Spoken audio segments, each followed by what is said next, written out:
смеяться, но отнюдь не его собственное душевное состояние в этот момент. I have to act so well that you get all the necessary impulsions for a specific emotional state. Я должен исполнять свою работу так хорошо, чтобы вы получили все необходимые элементы для определенного создания определенного эмоционального состояния. But I do not have to be sad myself. Но сам я при этом не обязательно должен быть.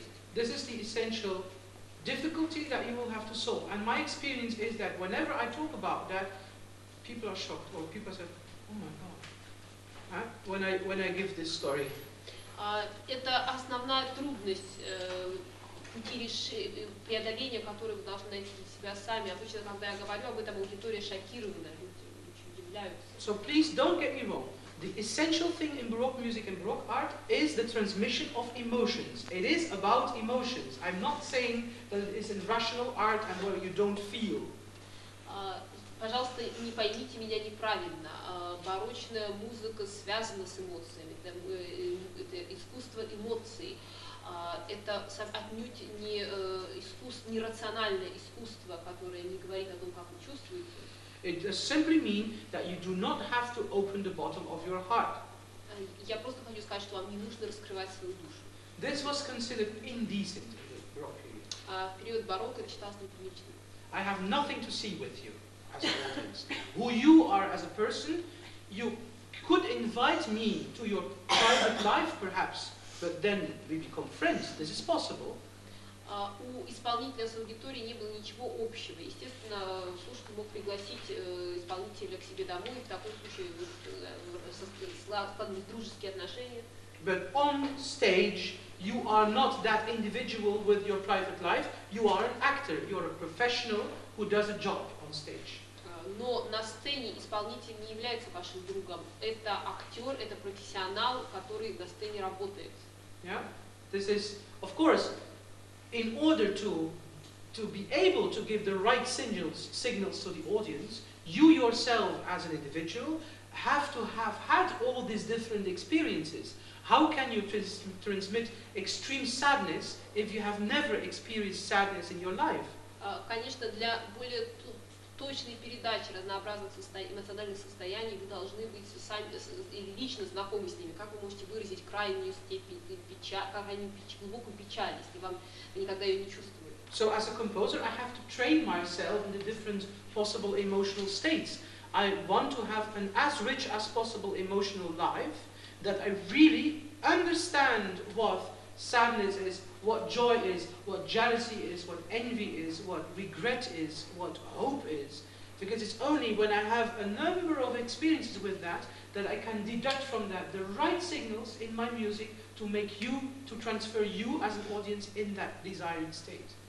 Поэтому в качестве композитора я должен тренироваться и вырабатывать у себя концепции различных эмоций. Я должен жить богатой, насыщенной эмоциональной жизнью, чтобы знать, что такое, знать, что такое печаль, радость, зависть, ненависть и так далее. Now, all the things that you are going to do as a composer or a performer, all the little tricks that you are going to use, all the little expressions, positions of your body, inflections of your voice, the type of words you say, your whole appearance of scene, all these elements, you will study exactly what you have to do to make the audience, to transfer them in a specific state. Будучи композитором или исполнителем, вы изучаете набор приемов, при помощи которых самых разнообразных, от положения вашего тела до каких-то незаметных жестов, которые способствуют приведению аудитории в желаемое эмоциональное состояние. To put it very simply, if I'm coming on stage and I say, "Ladies and gentlemen, I have a very sad message for you." Например, если я выйду на сцену, таким образом, ведя себя, скажу: "Господа, у меня для вас печаль, я хочу рассказать вам о печали." I use the wrong signals for you to transfer you in this emotional state, because I make myself too big, my eyes are too open, my voice is too high-pitched, there's a smile on my face, and you get, even without, if I would just do, everybody would say, "Oh, he's glad." So I give you the wrong signals. Я подаю вам неверные сигналы, мои глаза широко открыты, на лице у меня улыбка, мой голос имеет слишком высокий тон, и даже если бы я ничего не говорил по выражению моего лица, и когда я стою на сцене, вы поняли, что я радуюсь. If I say, however, I think I have a very sad conscience. Если я веду себя вот таким образом и говорю, мне для вас печально, ну... I give the right signals, maybe I can make it better, huh? Because this could also, what I just did could also be, all of a sudden he becomes very serious. So you could even, I remarked when I did it, you could even confuse, is he now serious or sad? Huh? That's probably because I didn't use the right signals to make it clear to you that I am sad and not serious. Может быть, даже сейчас я мог бы более совершенным образом передать вам этот сигнал, поскольку в данном случае было непонятно, либо я настроился серьезно, либо я печален. Probably one of the things I could change to make it better, keeping the same bodily posture and the same face, was to use another inflection of my voice. Instead of saying, I have a very sad message for you, I could perhaps say, I have a very sad message for you. Кроме позиции, положения тела и выражения лица, я мог бы использовать голос, и вместо первого варианта использовать второй.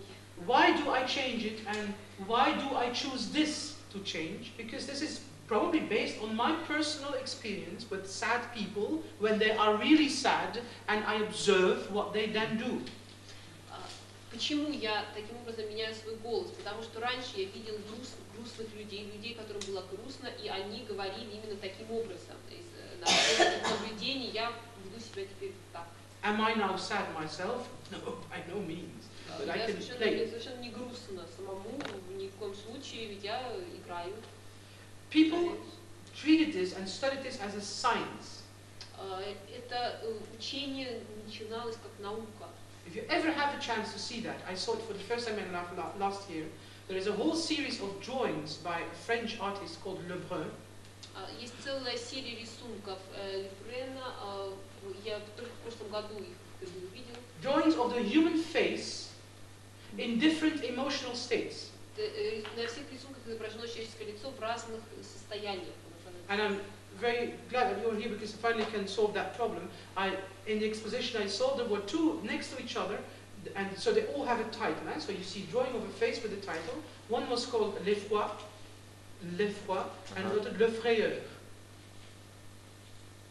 So two incredibly related emotional states, L'Effroi and Le Frayeur, but I don't know the exact translation. Brother Lonaïs will tell you. Fright. Fright and fright, but when you surprise me when you say this, what is that? Because I can be anxious, I know. I would say effroi is stronger. Yeah. So it's anxiety and fright, perhaps. Effroi would be fright, frayeur. It's more. Well, it doesn't mean what is what now, but it's really close. Yeah, really it would be the same as it would be the same as in English. When we can make another example, it would be the same in English as to make a difference between fright and anxiety. Встретила о двух рисунках, которые были выставлены один рядом с другим, обозначены, они были французскими терминами страх и тревога. When you look at these two drawings, they are different, and you say, yes, of course. Когда смотрел на них, было совершенно очевидно, что эмоции разные. It's incredible that he can do that. Перевести термины. He did this as a study. So he watched people, he looked at faces and said, this they do when they are effroi, and this they do when they have frayeur. Он изучал это как науку, он наблюдал за людьми в обеих состояниях и собирал наиболее различительные, наиболее значимые признаки, присущие каждому состоянию. Now, the Baroque principle is that I will, in everything, with every possible means, that means with the notes I compose, as a composer, with the rhythms I compose, with the harmonies I compose, with the instruments I choose, with the tempo, with every possible element of music, I'm going to select those elements that together constitute best the desired emotional state. В качестве композитора я выбираю элементы на всех уровнях, на уровне написания музыки, на уровне мелодии, темпа, выбора музыкальных инструментов, именно те элементы, которые создадут желаемое эмоциональное состояние. This is a sign also for the performer, because the performer reads the score, sees the instrumentation, sees the tempo, sees the rhythms, sees the harmonies, and says, okay, this is the effect that is meant, so he will also behave accordingly as a singer on stage. With his gestures. Эти элементы являются своего рода ключом для исполнителя. Когда он увидит партитуру, увидит в каком темпе и как надлежит исполнять эту музыку, он будет добавить сюда свои собственные трюки, свои собственные приемы и будет действовать соответственно.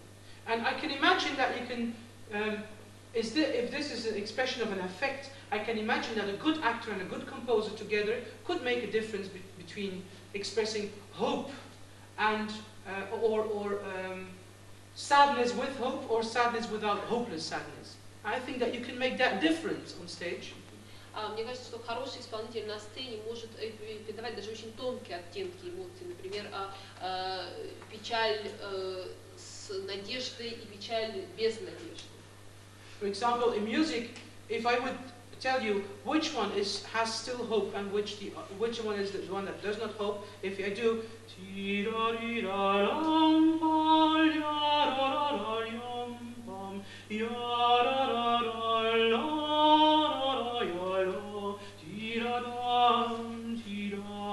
I'm just improvising, yeah? This is one, and the other one is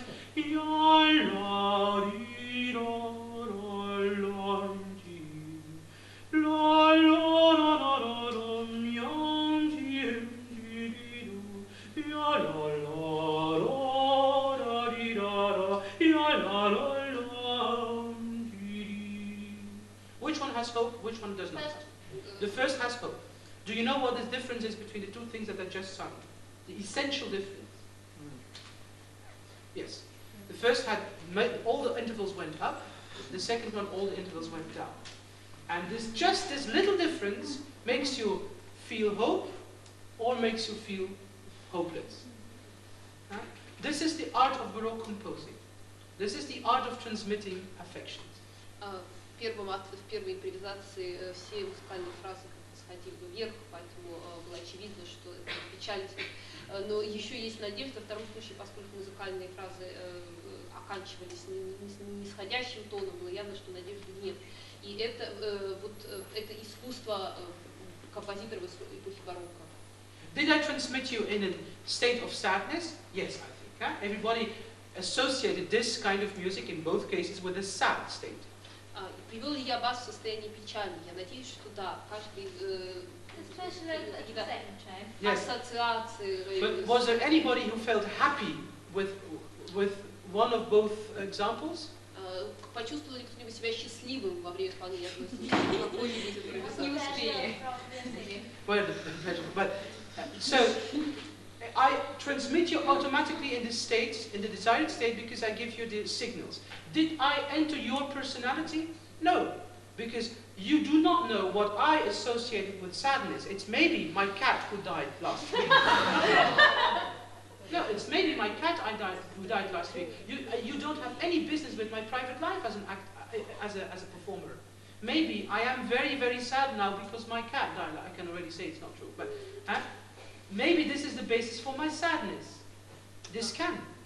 Я ввел вас в определенное эмоциональное состояние, но при этом я не раскрываю вам своих истинных чувств.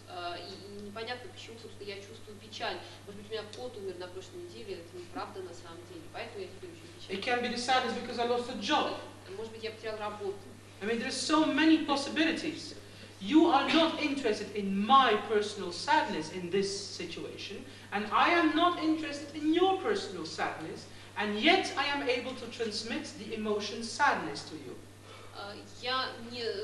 Существует огромное количество возможных причин, и вы не заинтересованы в моих личных переживаниях на данном этапе, я не интересуюсь вашими личными переживаниями. Это общий сигнал, общая картина печали. In contrast to that, it is very hard to understand the Third Symphony of Beethoven if you don't know that it is linked with Napoleon. В то же время очень трудно понять Третью симфонию Бетховена, если не знать, что она связана с Наполеоном. This is not just a sort of heroic symphony. No. It's linked with the person of Napoleon Bonaparte. Это не просто героическая симфония, она связана с личностью Наполеона Бонапарта. Yeah?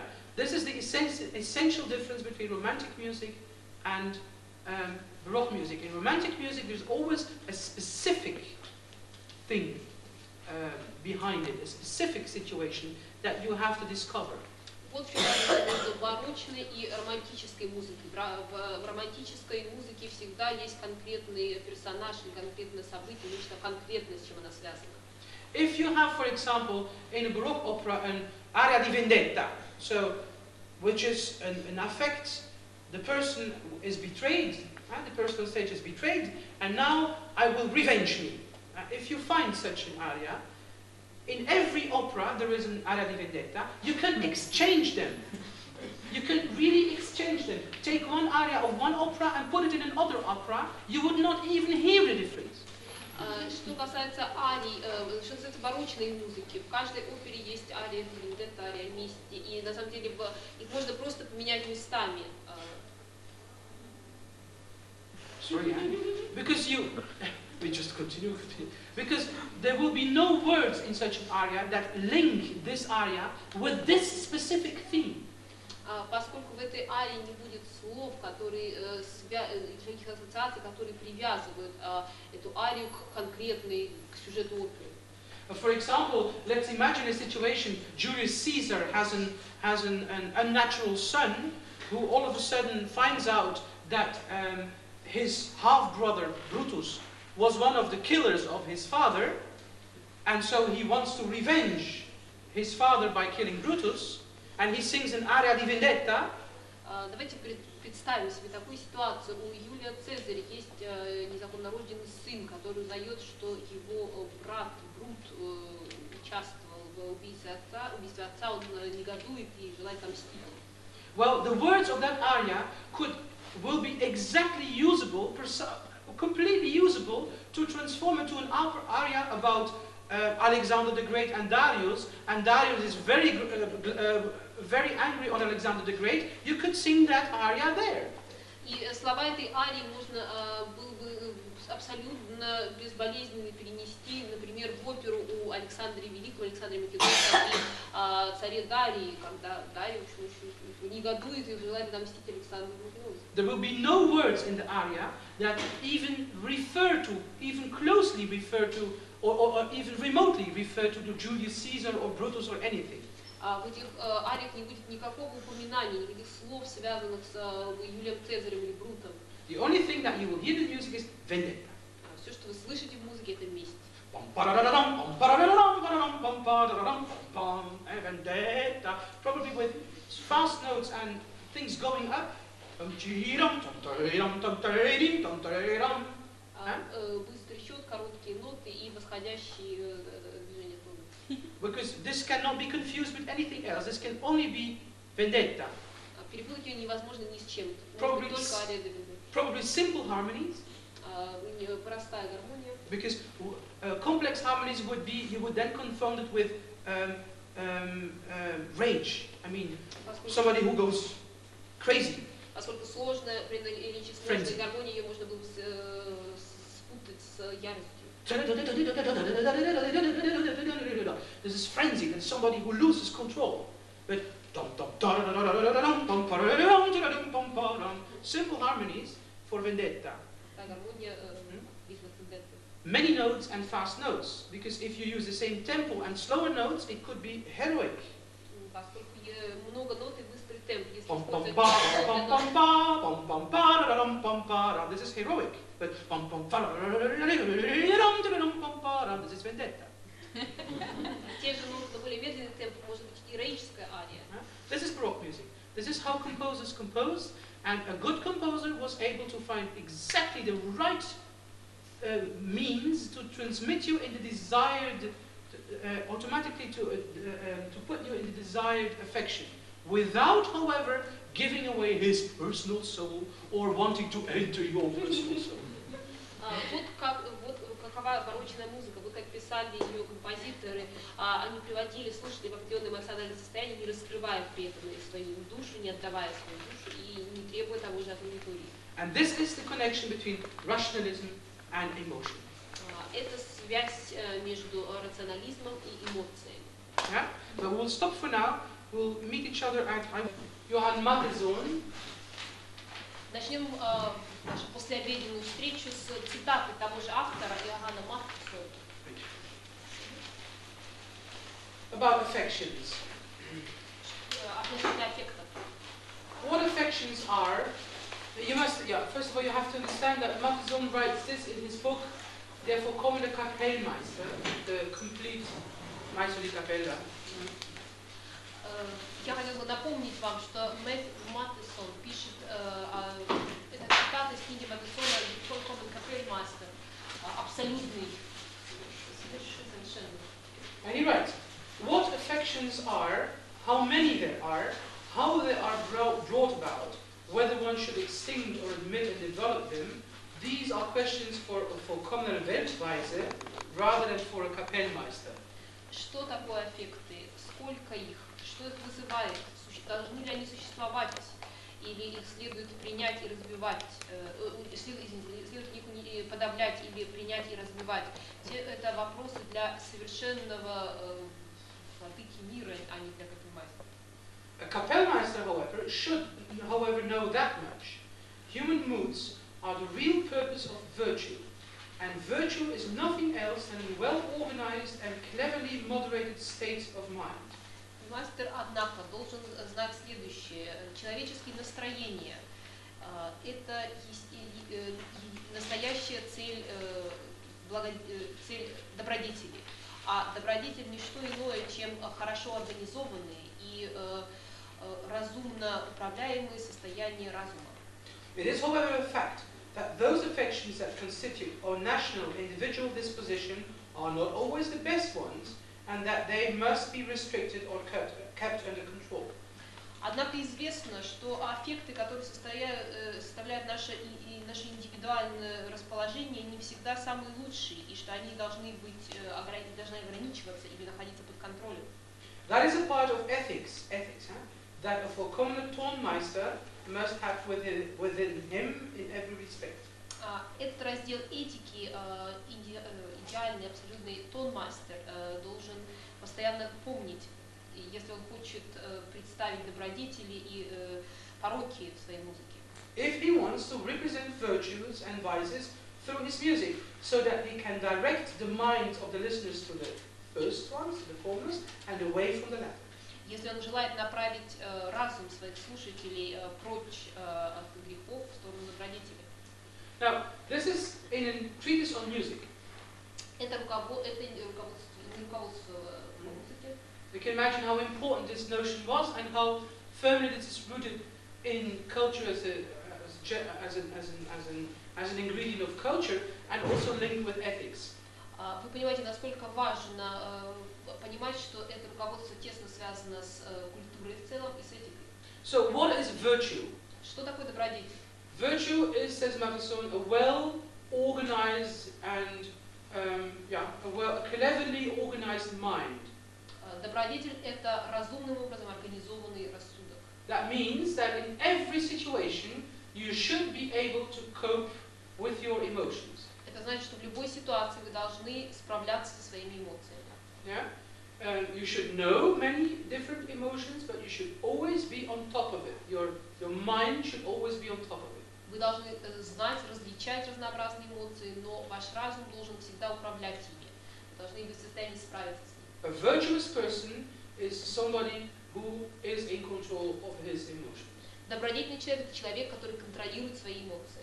What is a hero? Кто такой герой?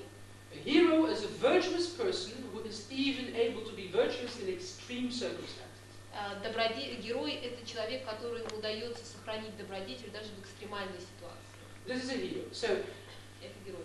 if you are in an exceptional circumstance that you have to choose between, I don't know, your country and your family or whatever, you should keep your emotions under control. And if you are able to make a wise decision based on ratio, on that moment, that proves you to be a hero.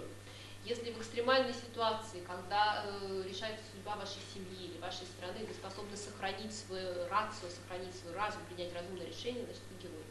Heroes are therefore selected from history and from mythology in Baroque operas as exemplar of virtue. В барочных операх герои, персонажи, прототипы для которых выбирались из античной мифологии или классической или истории, широко представлены в барочной. Therefore, it is not so important in a Baroque opera that the historical or the mythological character is represented in its authentic state. That means according to the historical and mythological respected sources. It's much more important that the hero fulfills his role as a hero.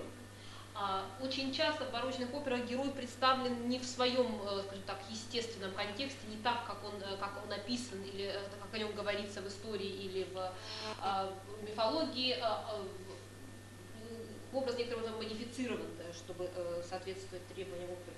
If you put, I don't know, Alexander the Great on stage, he does not have to look as a Greek general. Yes, of course, you will give him one attribute so that you can see, okay, this is the person on stage who is meant to be Alexander the Great. But he can even look as a modern king. I mean, for that time, then a modern king, he has to fulfill just his role as a hero. Например, чтобы изобразить Александра Македонского, Александра Великого, совсем не обязательно, чтобы он выглядел как греческий полководец. Он может выглядеть как полководец современный. Хотя, конечно, у него должна быть какая-то характерная деталь. Достаточно, чтобы он выполнял свою функцию в качестве героя. His function on stage is also not personal in the sense that nobody is making an analysis of psychology of Alexander the Great or whatever. The historical character is utterly unimportant. It's the fact that he represents the man who did this or this. Барочная опера не занимается анализом психологии Александра Македонского, его глубоким психоанализом. Он в ней присутствует как персонаж, который совершил то и это. Maybe perhaps, having said this, what I just said, and having said what I said this morning about the representation of effects and the sort of representing a neutral and rationalized category of emotion, perhaps now you can understand much better this Baroque theatre, this whole aesthetics of Baroque theatre.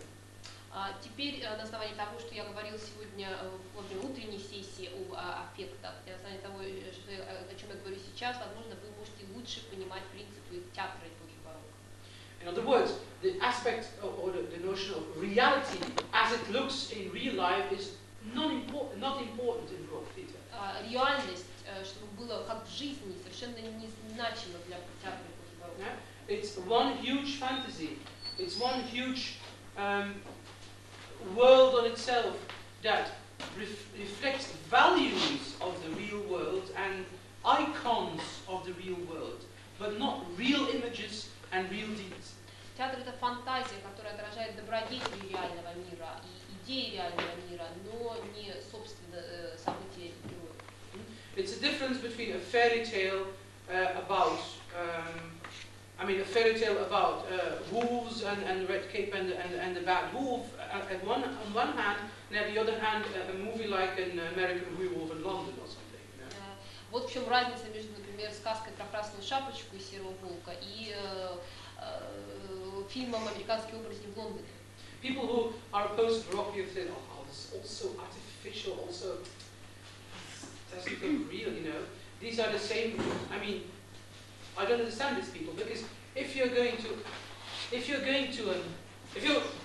a fairy tale, for example, it's very natural that the dinosaur in your fairy tale all of a sudden says, "I'm going to eat you." But if the T-Rex in Jurassic Park would do that, everybody would run out of the theater. I mean, in a movie, it's not right that the dinosaur speaks. There, it has to represent a real living animal. In the fairy tale, it's a symbol for the big danger.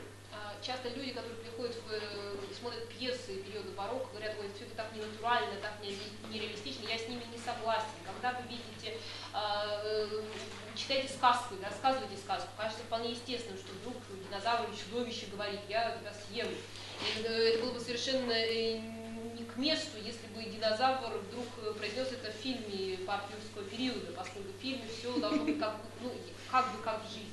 So people would say, no, we cannot do historical stage settings in a Baroque theatre anymore. I mean, we have to modernize it, because how is it possible that we can do that after we have seen all this?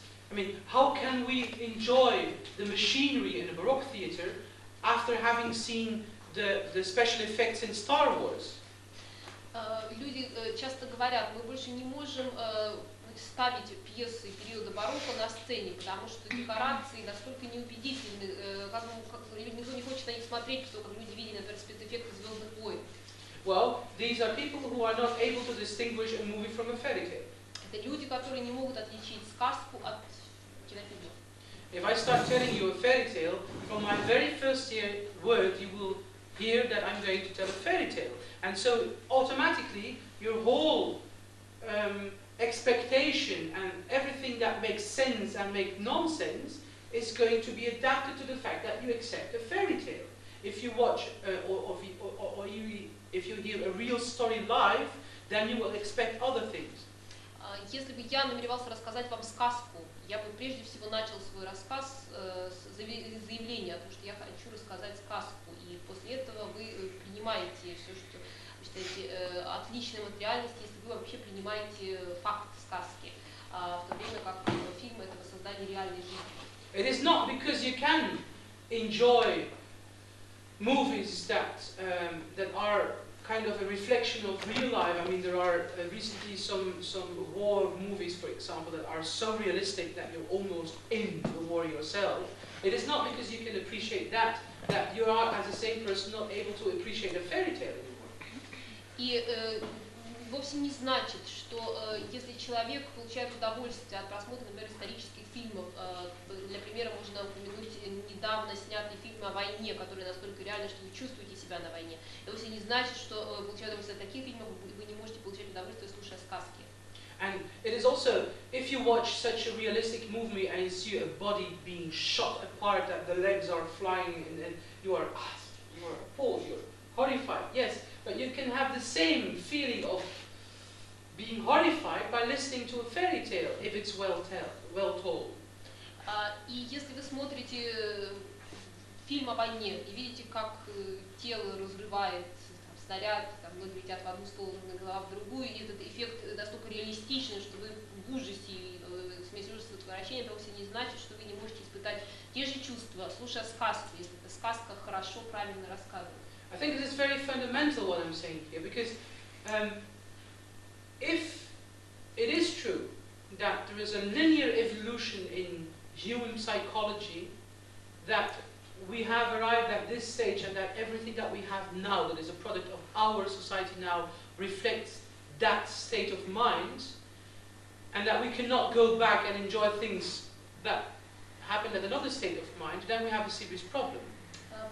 Я думаю, что сейчас я говорю об очень фундаментальных вещах, потому что если по пути эволюции мы сейчас дошли до такого состояния, что мы можем оценить по достоинству, получить удовольствие только от предметов, вещей, фильмов, созданных сегодня в современном мире, то и не можем наслаждаться чем-то, что было создано ранее, то как бы, наш мир зашел в тупик, у нас серьезная проблема.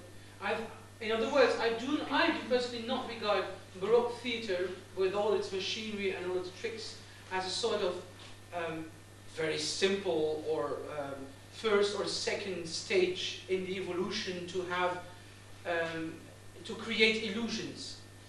Я вовсе не рассматриваю театр, лично я, театр барокко с его незамысловатыми декорациями, трюками, как какой-то первый или второй шаг по пути эволюции к созданию иллюзий.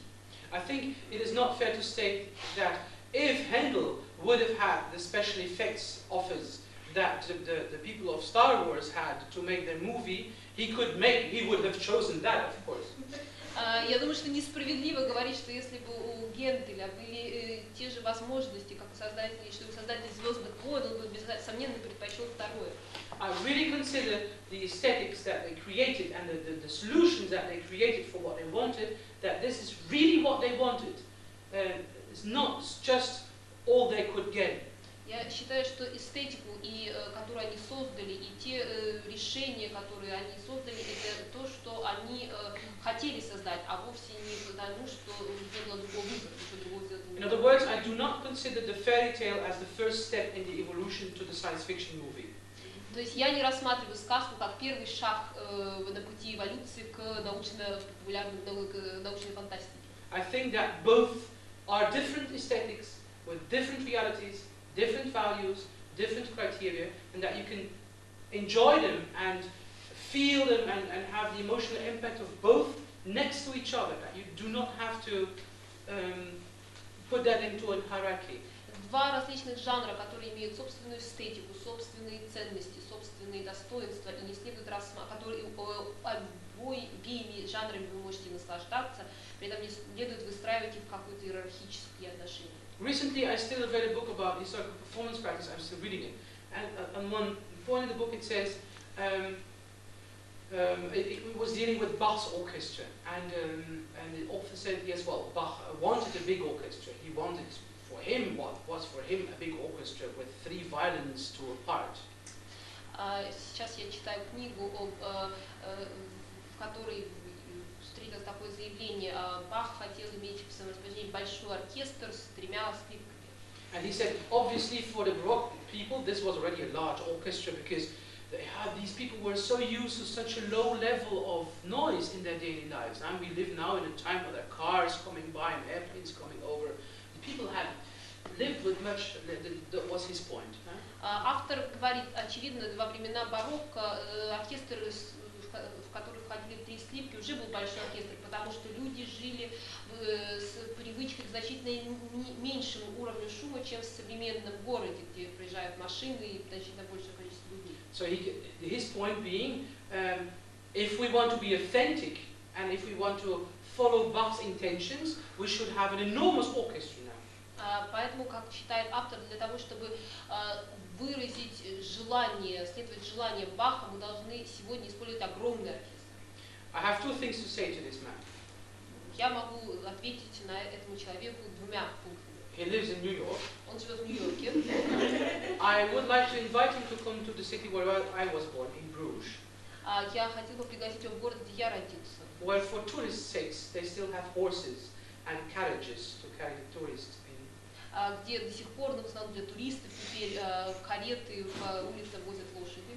4 horses with a carriage. You hear that coming on cobblestone roads from the other side of the city. И звук этой лошади, копыт, стук по мостовой можно слышать просто на другом конце города. A car just Звук, который издает a car just you feel like coming. So, excuse me, a limited noise in the Baroque period? I don't think so. I think that many things make much more noise than they make now. This is if I would like to engage in this argument. И когда автор этой книги говорит о более низком уровне шума в эпоху барокко, я думаю, что я совершенно не согласен. Тогда использовались средства передвижения, которые производили значительно больше шума. Second point, okay, about the orchestra, but what do you do with the organ? The organ in Leipzig was a huge machine that even now blows the ears off of your head.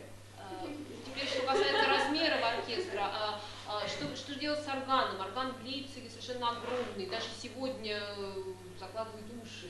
There's hardly to think of any modern organ that sounds louder than a 17th century or an 18th century Zilbermann organ. Я думаю, что трудно сегодня придумать какой-то музыкальный инструмент, который звучит громче, чем орган Зильбермана 17-18 веков. So this is also so weird in his head. I think if Bach wanted 3 violins, that's what he wanted, 3 violins. И буквально считаю, что автор этой книги заблуждается. Если Бах хотел использовать 3 скрипки, значит он хотел использовать 3 скрипки. If in the Baroque period they wanted to have a cloud that descended with a human being in it, okay, you could maybe replace the wooden wheels by plastic wheels and the kind of ropes, a real rope by nylon. I think you could do that if you were to make a modern Baroque theatre, but you will not change it into a setting with special effects as in Star Wars. Если в театре барокко вы видите, как с потолка спускается облако, и на облаке сидит человек, то сегодня можно, наверное, заменить деревянные колеса на пластиковые колеса, а веревки пеньковые на нейлоновые веревки, но не следует заменять это самое облако эффектами звездных войн. The singer, when he sings, or when she, or when he sings an aria, stands also always in center stage forward. Если, когда певец исполняет арию, он всегда стоит по центру и And during the entire aria, you're not changing position. В течение всей арии исполнитель не меняет положение. It means that you're walking around during recitative, but in the aria, you stand at one point and you sing your entire aria from that point. That's the convention of Baroque. Во время речитатива исполнитель может передвигаться по сцене, но во время арии он должен оставаться на месте и пропеть всю арию в одной точке. Modern metteurs en scène say, but how is that possible? This is so static and nothing happens, and it's also so stiff. Некоторые говорят, как это можно сделать так статично, это так неуклюже, ничего не отсутствует действия. I would invite this person then to the historical theatre of Český Krumlov, where they still have all the original material and where they also have the original candle lighting around the stage. Я бы пригласил такого критика в исторический театр Český Krumlov, который до сих пор использует не только оригинальные декорации, материал для декораций, но и освещение. Театр освещается свечами. Where there are no spots on the face, but only footlights from the candles below. Где софит не направлен в лицо исполнителю, а исключительно свет, исходящий снизу от свечей. The effect you have of a person who stands still is, first of all, that the whole time, he seems to shiver. So there is constant action in this person, even if this person stands completely still. Поскольку свечи дрожат от воздуха, от сквозняка, человек, исполняющий арию, постоянно кажется, что он постоянно дрожит, даже если он стоит неподвижно, кажется, что он слегка двигается. Secondly, if just a movement of your head, that or that, decides whether you have lights on your eyes or not.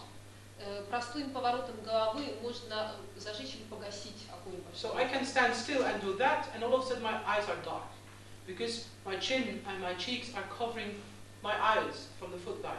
And I do that, all of a sudden my eyes are bright.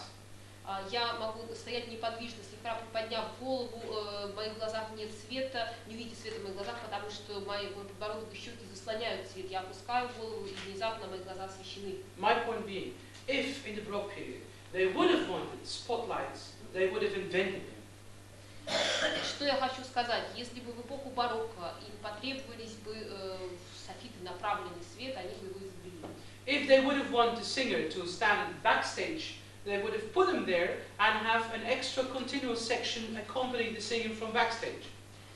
Если бы они хотели, чтобы исполнитель находился в задней части сцены, они бы позволили ему находиться там и добавили оркестру дополнительную сектор, чтобы сопровождать его на этой части. If the singer sings at center stage 4 without movement, an entire aria, there must be an aesthetic reason for that.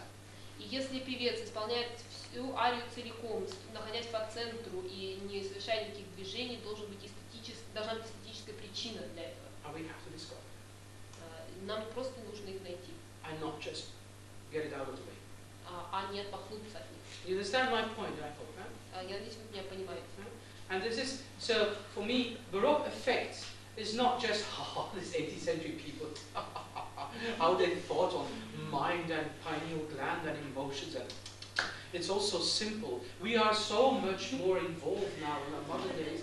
I find it pretty pretentious. It's another view on the world, on the same values people felt as intensively, probably, I cannot prove that, but they had just another view. It fitted into another grid of reference. И когда сегодня мы смеемся над людьми 18 века, мы говорим, боже мой, как наивны они были, что эти аффекты и разум, и шишковидная железа, какая ерунда. Я думаю, что на самом деле они просто их представления полностью соответствовали используемой ими системе координат. If you don't accept this, I think it's not worth to play Baroque music. The same thing for instruments. If you regard a Baroque violin as a simple forerunner of a modern violin or a transverse flute as a simple forerunner of a modern transverse flute, then you're on the wrong path. Don't do it. И то же самое касается, если вы не понимаете, что вы хотите играть барочную музыку, не имеет смысла. То же самое касается инструментов. Если вы считаете, что барочная скрипка является просто предшественницей современной скрипки, и лютня эпохи барокко является предшественницей современной лютни,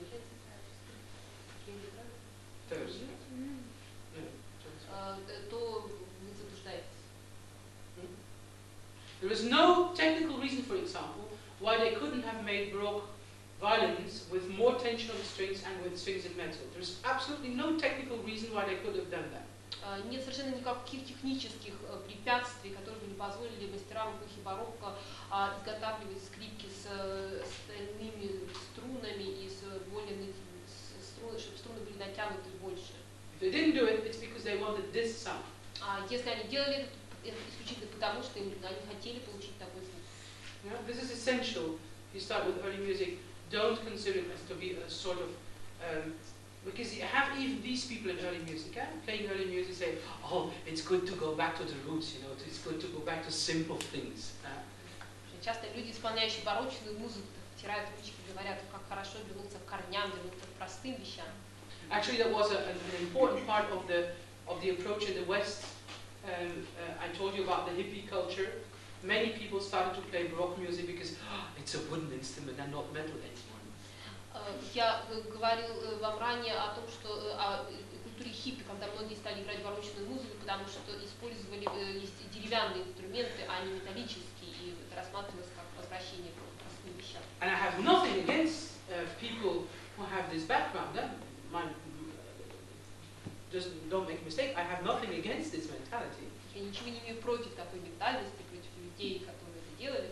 But it is already sort of tutorializing a little bit as a Baroque music. Но я считаю, это неправильно таким образом свысока посмотреть на барочную музыку, хотя как мило барочная музыка. Baroque music and any music for the matter is a highly developed art with its own criteria, with its own difficulties, with its own virtues. And if you're not willing to accept that as a whole and put that next to any other art and not underneath or above, then I don't think that you should start with it. Я считаю, что любая музыка – это самостоятельная музыка со своими собственными критериями, достоинствами и сложностями. И если вы хотите ее ставить выше или ниже, сравнивать ее с музыкой других эпох, то это порочная практика. I'm expanding on this because you might have the impression for the rest of the afternoon when we're speaking about the 17th and 18th century vision on how emotions worked in the body. You might have these people, underdeveloped people, because this will give you the impression of come on. But this I want to point maybe that. Я говорю об этом так пространно сегодня, чтобы у вас не сложилось впечатление, что люди в 17-18 веках имели очень примитивное объяснение человеческим эмоциям. Because I want to point something out. Even the more modern visions on that, created or within the school of Sigmund Freud, for example, found at the beginning of the 20th century, already are dated. If you look at it now, you can see incredible parallels, for example, between Freud's interpretation of the subconsciousness and the consciousness, and to compare it with the invention of the steam engine. Actually, all the images that Freud uses in his description of psychology are derived from the steam engine. Because this was an image of his time. Freud just applied the same images that he knew in his world to what he described. Поскольку очень многие образы созданы значительно позднее устроены по тому же принципу. Философия Зигмунда Фрейда, учение о сознательном и бессознательном, на самом деле построена по принципу паровой машины, поскольку это был образ его времени. Right? The subconscious, that there's so much pressure of the subconscious that all of a sudden it bursts out in the conscious and you do weird things. This is the image from a steam engine. Literally, this is not my invention, and this is really already studied. And it is so natural that when you want to describe something so fundamental as human emotions or human psychology, you are referring to the images that are common in your time and that everybody will understand.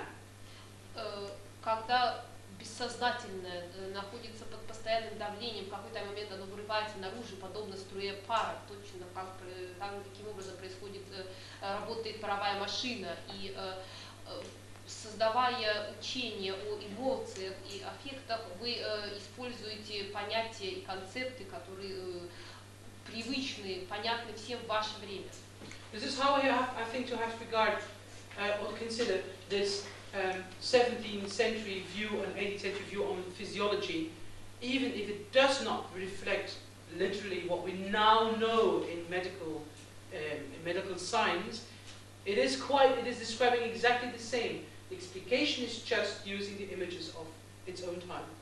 И если мы посмотрим на учение физиологии, появившиеся в 17-18 годах, даже если они не соответствуют результатам исследований, проведенных позднее, тем не менее они описывают совершенно те же вещи. Просто образы и язык, использованные в этих учениях, соответствуют понятиям и системе того времени. If we then look at, so I really think, I'm sorry for this little step besides the theme, but I think it is essential. Я прошу прощения за это небольшое отступление от темы, но мне кажется, что это важно. If we could turn back to affections and the Greek word pathos, because I would like to give you a sort of little short outline, historical outline, how the theory of affections evolved since antiquity. Что касается греческого слова «пафос», сейчас мы к нему обратимся, поскольку я хотел бы дать вам краткий исторический очерк теории аффекта. In Greek antiquity, a pathos, so a passion and an affection, or an emotion, because pathos meant in Greek antiquity just emotion. It's only later that affect in Baroque became a rationalized emotional state. Right? Слово «пафос» в классической Греции означало просто эмоцию. И значительно позднее латинское слово «аффект» стало означать какую-то чрезмерную, крайнюю степень эмоций. According to Pythagoras already, cosmos, man, and music were governed by numbers that cause resonance in the movement of music and mind. So, what I'm saying is before, obviously maybe you could say that first. Согласно учению пифагорейцев, космос, люди и музыка управляются числами, которые вызывают резонанс в движениях музыки и разума. So this is, the theory says everything is governed by numbers, and if something vibrates with a specific proportion, it will cause another thing that is next to it. It will cause to vibrate that with the same proportion. Пифагорейцы считали, что миром управляют цифры, и если нечто вибрирует с определенной частотой, предметы, находящиеся рядом с этим предметом, будут вибрировать с той же частотой, по крайней мере, она будет влиять. Just in the same way as if you have two violins next to each other, just tuned, if you sound the open string of one violin, you can make this sound vibrate the string of the instrument that is laying on the table. Таким же образом, если перед вами две только что настроенные скрипки, проведя смычком по струне одной скрипок, вы можете вызвать вибрацию той же струны у второй скрипки, которая лежит на столе. There's a physical principle known as resonance, and in Greek and antiquity they called it also sympathia. You sympathize with. Физический принцип, физический закон, называемый резонанс, в Греции его называли симпатией. So, for example, expansion of air, lighter air, was considered to give also an expansion in your mind and put you in a happy state. This is why a large musical interval will make you feel happier than a very small musical interval, because condensation also makes the mind condense and makes it sad. поскольку расширение воздуха, открытое воздушное пространство, как считается, приводит вас в более счастливое состояние души, также и более протяженные, продолжительные музыкальные интервалы вызывают более положительные эмоции, чем короткие. If you have, for example, if you have to associate happiness and sadness with the following intervals, if you do ti-dam, and I'm trying to sing as neutral as possible, or ti-dam, which one is the more happy and which one is the more sad? If you have to associate it with happiness and sadness, most people will associate the smaller interval with the more sad feeling and the larger interval with the more happy feeling. This is, of course, antique, medieval and Baroque theorists observed this phenomenon and explained it as expansion leads to also expansion in your mind and condensation also to condensation in your mind. Из двух пропетых Петром интервалов, первый интервал, несомненно, большая большинства аудитории ассоциируется с радостью, с положительными эмоциями, в отличие от второго. И философы, ученые эпохи античности, средних веков и барокко осознавали это, считая, что расширение, увеличение имеет положительную коннотацию, в то время как сжатие и уменьшение отрицательное. This is also body language. Positive feelings will, by a body, mostly be expressed by expanding motion, and negative feelings by condensing motion. То же самое касается языка тела, языка жестов. Положительные ощущения, положительные эмоции выражаются более открытыми жестами, и отрицательные эмоции закрытыми жестами, сжатием. Somebody is very happy does this, and the eyes open also. Глаза тоже открываются. Somebody is sad will do this feeling, and the eyes are closing.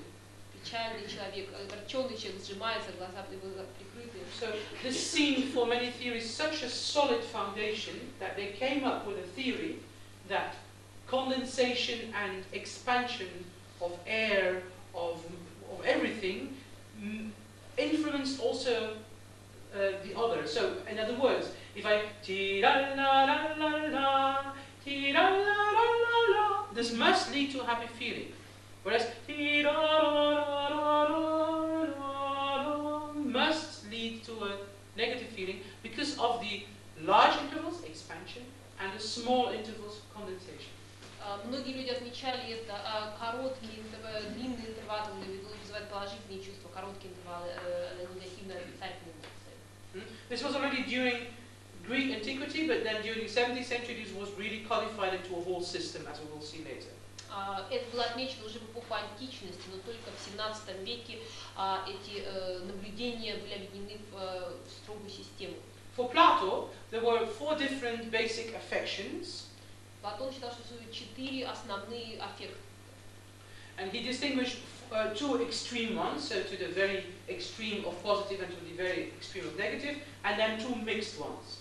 Он считал, что 2 из них полярны, противоположны, и 2 из них смешаны. At one side was delight or joy. На одном полюсе находился восторг, радость. And at the other one was distress or grief. На втором полюсе находилось огорчение или горе. One of the mixed affections was desire. Смешанный аффект был желание. Because desire means that you are basic in what you experience as a negative state, but you long for something positive. Когда вы желаете чего-либо, вы находитесь в отрицательном состоянии, но вы стремитесь к положительному состоянию. The other one is fear. There's also mixed feeling, because it's just the opposite. You are in a happy state, but you fear to lose it.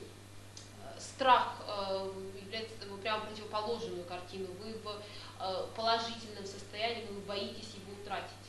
The desire or the wish of Plato to codify the affections into 4 basic groups, all the others being then variations of those 4.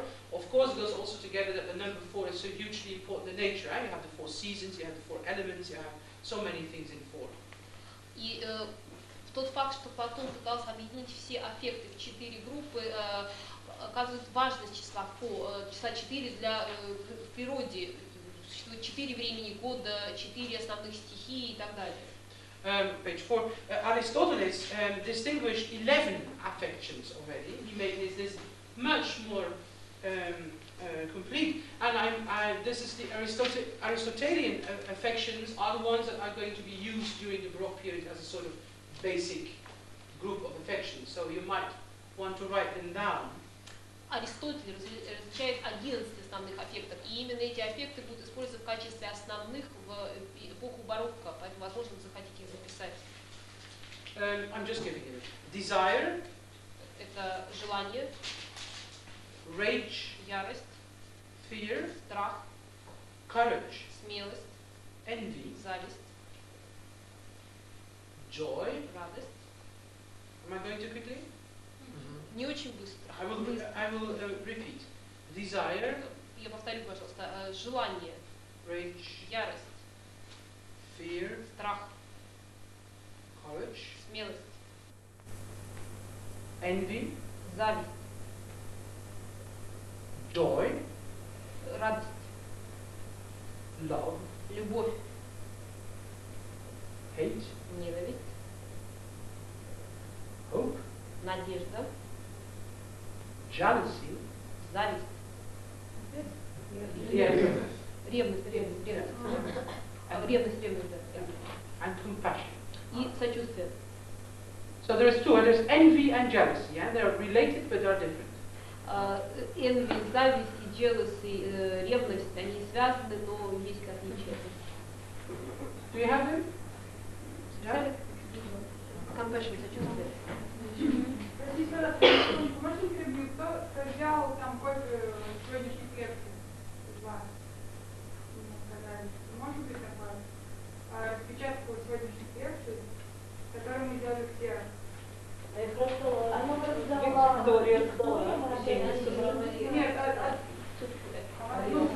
Yes, I took it.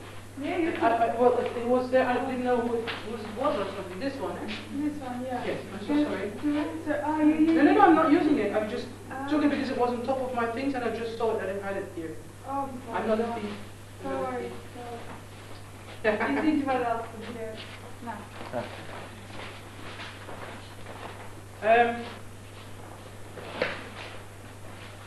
Again, because 11 was then, for other reasons, again, a special number. I mean, all numbers probably in civilization represent something. Eh?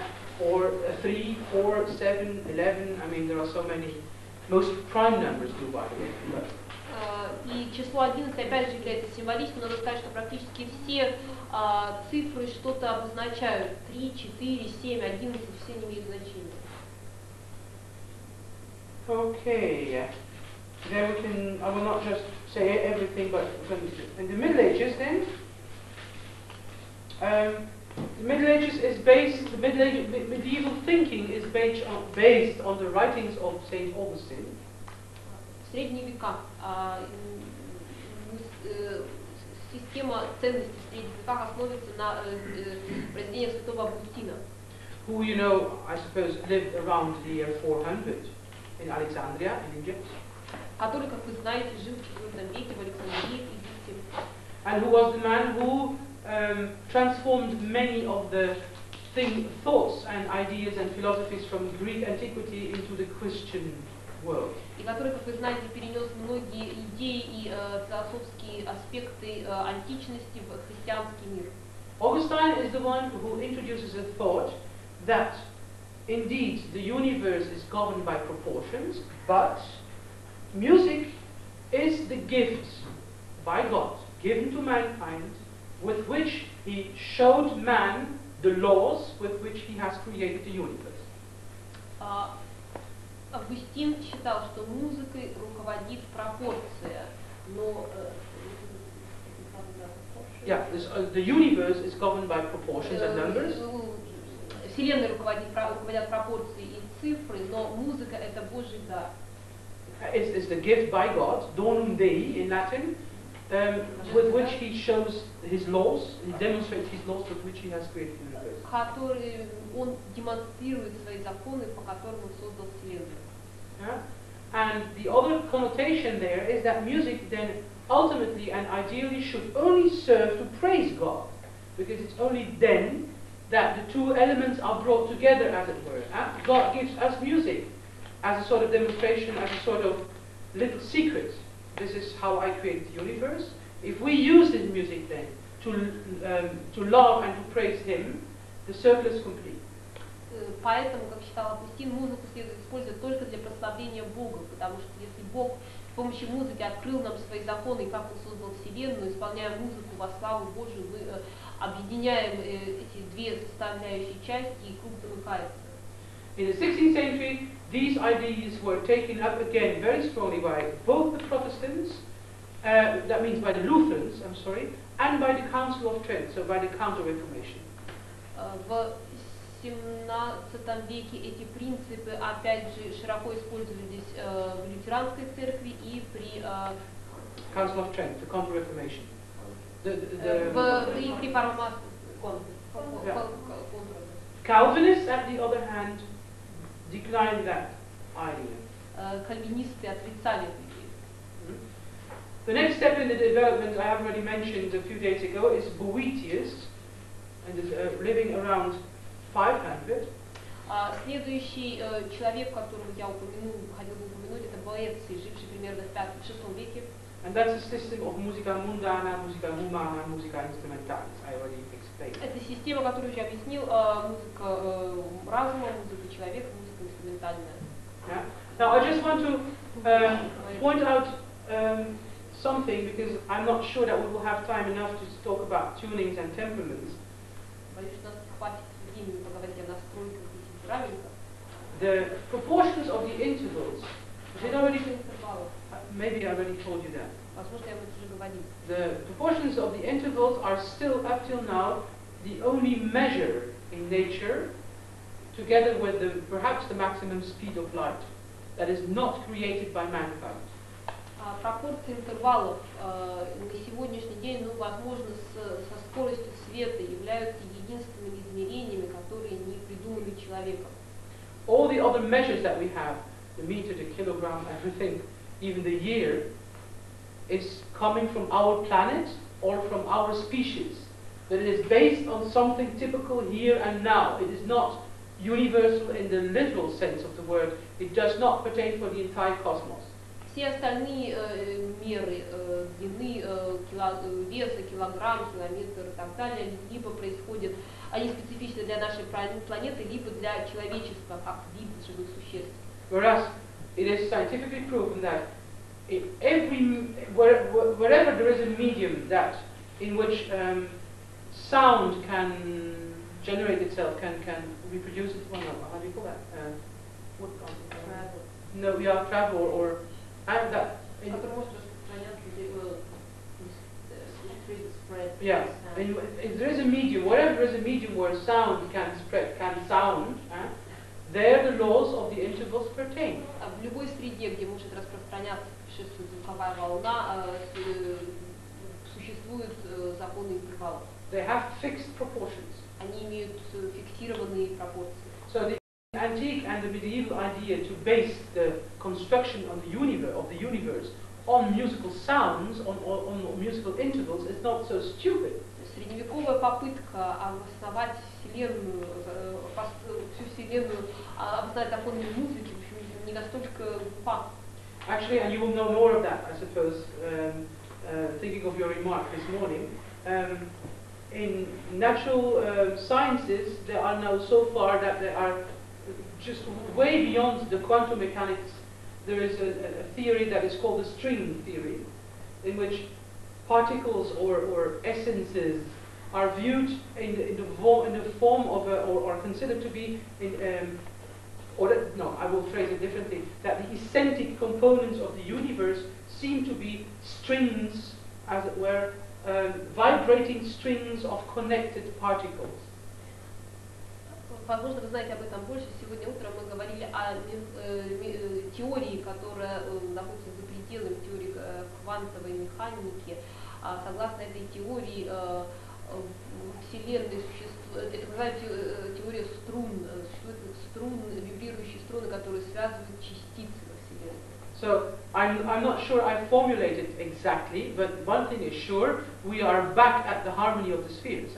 After 2,500 years of civilization, we're back at vibrating strings.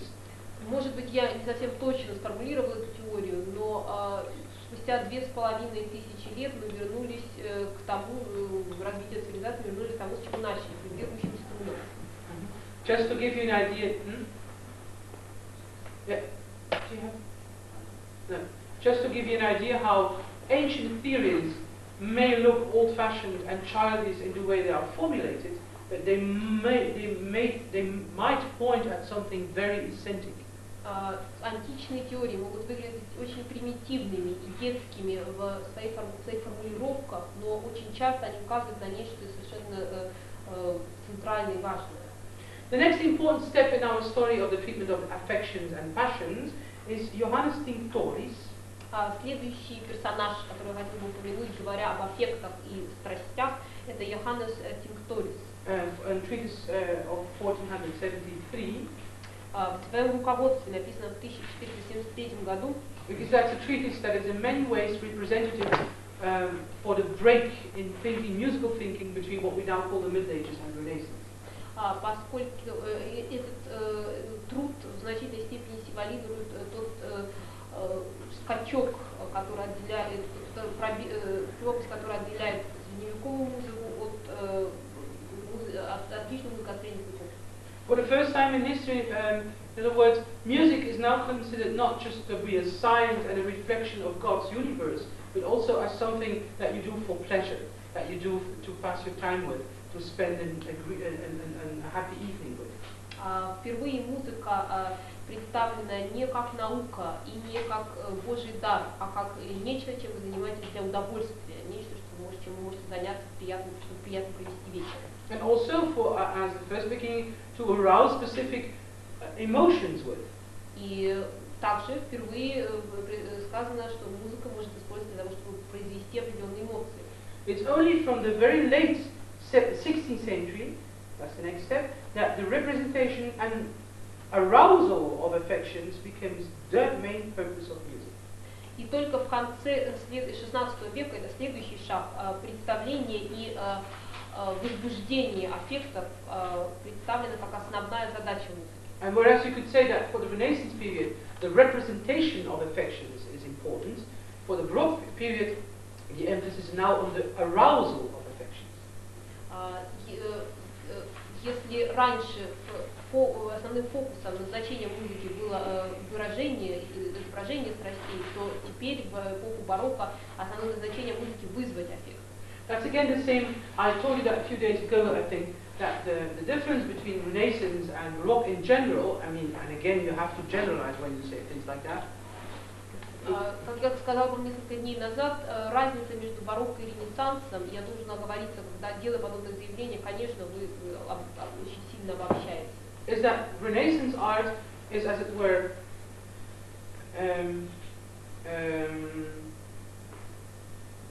the best case, it will draw the attention to it.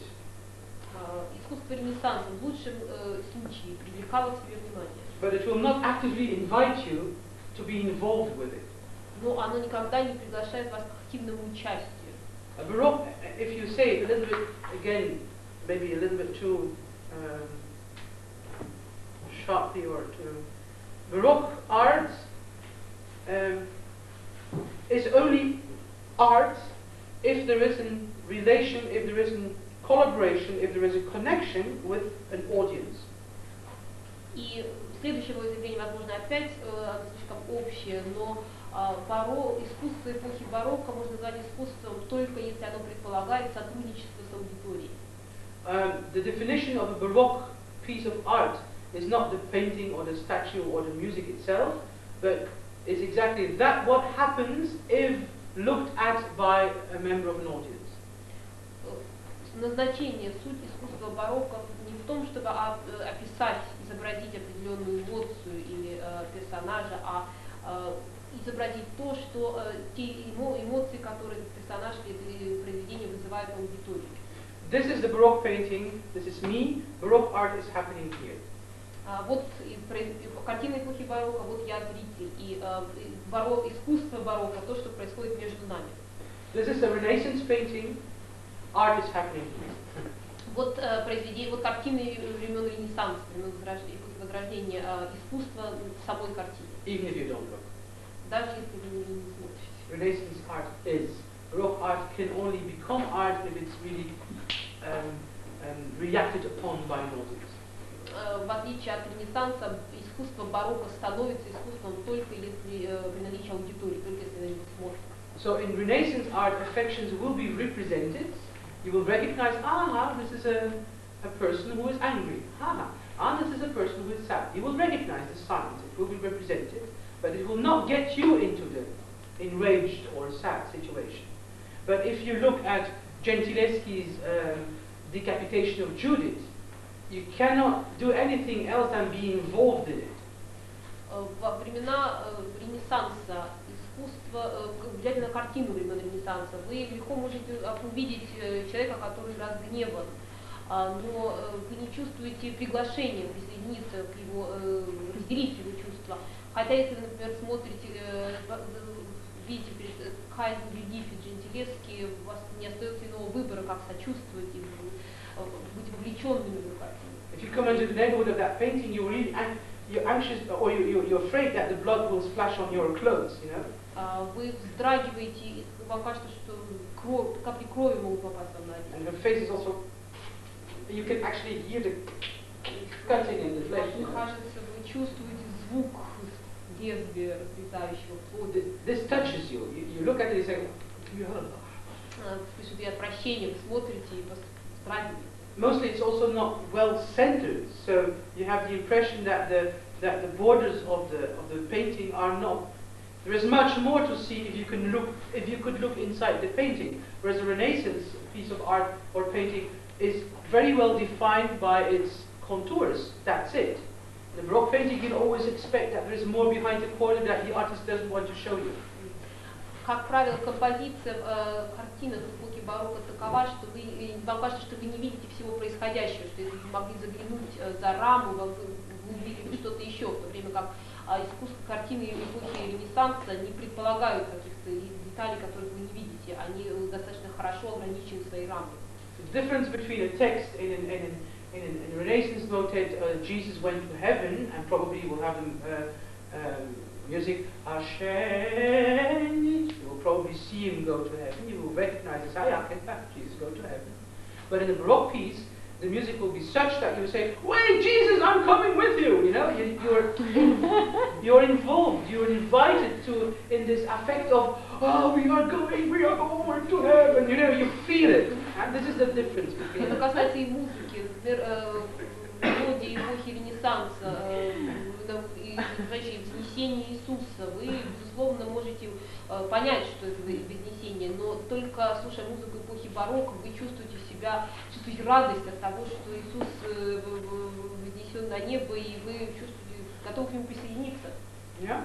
So we go from affectus exprimere to affectus movere, from representation of affections to arousal of affections. That's the major difference generalized difference between Renaissance and Baroque art. Итак, основная разница между искусством эпохи Ренессанса и эпохи барокко – это переход от изображения аффектов к возбуждению. In that sense, you could say that the music by Giovanni Gabrieli is already really Baroque music. И в этом отношении музыка Джованни Габриэли уже достаточно барочная. And if you apply these definitions then upon different music on the borderline around 1600, you might come up with very strange results and defining that this is still Renaissance music. And that's also in that sense that I say that many of the French Baroque operas are much more Renaissance than Baroque. Применяйте принципы для анализа произведений, сочиненных на рубеже 16-18 веков, можно прийти к ряду интересных открытий. Некоторые произведения выяснится, что они все еще принадлежат эпохе Ренессанса, некоторые, наоборот, ближе к эпохе барокко. And now we have reached a very important point in the discussion, because the criterion for a good Baroque composer is not only the correct declamation of the words, but also a clarification of the affections within the words. И теперь мы подошли к важному моменту определению хорошего композитора во время барокко. Это не только правильная декламация слов, но также прояснение смысла, который содержит внизу эти слова. And this is where rhetorics come into the play. И вот здесь дело вступает, или на сцену выходит риторика. Because as we will see, there was a long established tradition from orators that knew exactly how to use words and specific formulations to really convince an audience. Поскольку уже существовала древняя традиция ораторского искусства, согласно этой традиции оратор знал наверняка, какие именно слова, с каким значением он должен использовать, обращаясь к аудитории. So, for example, the difference between if you would be talking and I would want you to be silent, I could say, I would like you to be silent, please. Например, если вы заняты разговорами, я хотел бы привлечь ваше внимание, хотел бы, чтобы в аудитории стояла тишина, я бы так и сказал, я бы хотел, чтобы вы молчали. I could also say, be silent, please. Так Be я silent, могу please. сказать. Be silent, please. I think it's a little bit more convincing, and I have used a rhetorical figure. I have made a gradation. Я, как видите, вот последний вариант, наверное, немножко более убедительный. Я использовала риторическую фигуру, градацию. This is rhetorics, because instead of just I have delivered the same message. Because I tell you that I would like you to be silent. This is in fact in both cases I have delivered the message. Значение слов не изменилось. Я сказала то же самое. Я хотела бы, чтобы вы молчали. But in the second case, I might, in specific circumstances, I might be able to convince you more. Но в определенных обстоятельствах, мне кажется, я мог бы убедить вас больше. It is also possible that in other circumstances I have to use another rhetorical method. В других обстоятельствах я должен был использовать другой риторический метод. Not silent. You went out and end of the sentence. This is also a possibility. Вот еще одна возможность. Я очень тихо сказала, если вы сейчас не замолчите, я ухожу и сценарий заканчиваю. And I've said it very quietly, Я сказала очень тихо very articulated, and seemingly very controlled. и в полном владении собой. Both of them are an act. Both of them are a specific act of my part. I know what I want to achieve. I would like you to shut up. And in one case, I think I can impress with power. In the other case, I can impress you with that I'm just controlling myself. В обеих случаях я преследую одну и ту же цель. И в первом случае мне кажется, что мне удастся добиться ее, показывая свои эмоции. Во втором случае показывая, как хорошо я владею собой, но будьте осторожны. This is what you should control as a performer and as a composer also, to direct the emotions in your audience. Вот что вы должны делать в качестве композитора или исполнителя, чтобы контролировать эмоции своей аудитории. Matazon again. Еще одна цитата из Матезона. The composer should hence be cold-blooded and deliberate. He should do as if. It is true that a composer, when he wants to write, for example, a sad piece, does not need to start crying and weeping, but it is absolutely necessary that he opens his mind and heart somewhat for the affection in question. Композитор должен оставаться хладнокровным. Он должен все делать понарошку, как если бы. Совершенно очевидно, что композитор, когда он хочет писать, сочинить, например, грустную мелодию, не должен плакать и рыдать. Но это абсолютно необходимо, чтобы он открыл свой разум и сердце той эмоции, тому аффекту, о котором он пишет. Yeah? So it's a technique. То есть это всего лишь техника, методика. I must just control my technique to get you into the desired emotional state. При помощи этой методики я могу привести себя в желаемое эмоциональное состояние. It was a conviction of a Baroque composer and a Baroque theorist that this works compulsively. That means if I do a good job as a composer and as a performer, I will get you in the desired state. Хорошие композиторы, хорошие исполнители и эпохи барокко тем и отличались, что могли привести аудиторию в желаемое состояние. Yeah? If it doesn't work, if you didn't get the message, then it's a proof that I did not do a good job. И если эта попытка оказалась безуспешной, это было очень наглядным подтверждением того, что я недостаточно хорошо делала свою работу. Or perhaps that you have such a special, that you are such a special case that you're not sensitive. Или, может быть, вы недостаточно чувствительны. So of course, this is the beauty of such a theory. It looks so solid, but there's always a back door, you know, you can just go around it. Теория, это кажется такой основательной, красота ее в этом, но всегда есть какая-то лазейка. But there's something I would like to add. There is no need for a 21st century audience to know the symbols in Baroque art in order to enjoy it. Для аудитории 21 века не обязательно быть знакомыми с символами эпохи барокко, чтобы наслаждаться. This is very often said by opponents of Baroque art and Baroque gestures, for example, that, oh my God, this artificial movement, nobody really feels anything when a singer or a dancer does all these funny things. Эту точку зрения часто выражают оппоненты в музыке барокко. Они говорят: о Господи, все эти искусственные жесты современному зрителю они ничего не говорят, не побуждают никаких эмоций. And then they say, because a modern language, a modern visual language on stage, this is what modern people will understand. Современный сценический язык, вот что поймут современные люди. I have an interesting story about that. Про это у меня есть интересная история. 4 or 5 years ago, I witnessed a performance of Monteverdi's Orfeo in the Théâtre de la Monnaie in Brussels. 4-5 лет назад я присутствовал на исполнении Орфея композитора Монтеверди в Брюсселе. And there was a stage setting by a Canadian lady regisseur, so modern.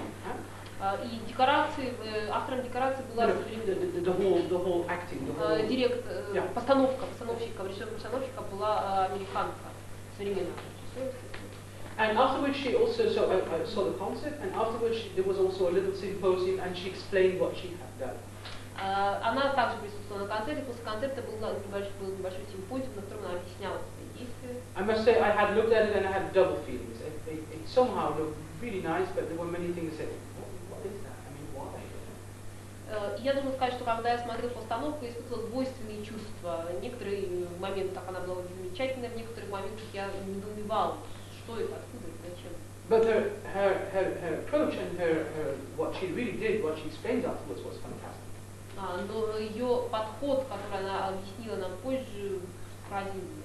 She said, for example, yes, she said, I did not have any previous experience with early music. I have never done a Baroque opera or anything before the established 19th century and 20th century's repertoire. Она, в частности, она сказала, у меня нет никакого опыта обращения с музыкой эпохи барокко. Я никогда не ставила ничего, кроме традиционного репертуара 19-20 веков. And she said, so the first thing I did was listening at lots of CDs and many versions of Orfeo, and I found out that there is a kind of, I don't know how to explain, she said, but a kind of symbolic in this music, a kind of, there doesn't seem to be a direct sort of emotional impact. It seems to use metaphors and musical gestures, as it were. Когда я готовилась к постановке, я прослушала огромное количество дисков с записью Орфея, и я пришла к выводу, что в этой музыке есть что-то символическое, какие-то символы, какие-то метафоры, какой-то смысл, который представлен через метафоры. Разумная дама обнаружила риторику. Даже не подозревая ее существование. And she said, this is what I try to do also in my regie. I don't say how to say regie in English. Yeah, in my direction, this is also what I try to do. I try to develop a language, as it were, a sign language, in which the actors speak. Я попыталась те же самые принципы использовать в своей режиссуре, чтобы актеры выражались символами. And I realized I had seen that on stage. I had seen that specific movements always came back And I wondered, why are these movements coming back? И я вспомнила, что я заметила на сцене некоторые движения, обычно очень странные, повторялись. But they were pretty abstract movements. Pretty abstract movements. Но это были достаточно абстрактные. And I think that I love you or something was something like this. Обычно такого рода. Я люблю тебя. And there was also a movement like this. Было такое движение.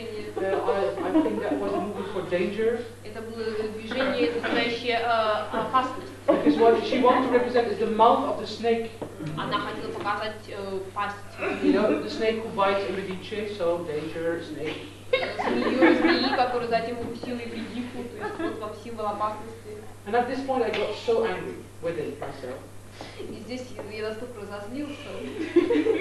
Because there is a modern director Вот современный режиссер, who is supposed to work in a language that modern people can understand. который предполагает, должен использовать язык, который могут понять современные люди. She invents a language that nobody speaks. Она изобретает язык, на котором никто не говорит. That nobody can understand that this could possibly mean I love you. Никто не может, не догадается, что это возможно означает «я тебя люблю». You need an hour and a half explication before you can actually enjoy the opera and know what she has done. И нужно получасовое объяснение перед тем, до того, чтобы вы могли наслаждаться оперой и понять, что собственно, она сделала. Whereas at the same moment there exists a historical set of gestures, well documented. В то же время, как существует исторический набор жестов, подробно описанный. That all have logic, because I love you is this movement. Каждый жест имеет логику, поскольку я тебя люблю, обычно сопровождается вот таким жестом. I mean, in most cultures, the heart is the thing you love with, so this is not difficult to understand. В большинстве культур вы любите сердцем, то есть понять этот жест совсем не сложно. To repulse is this movement.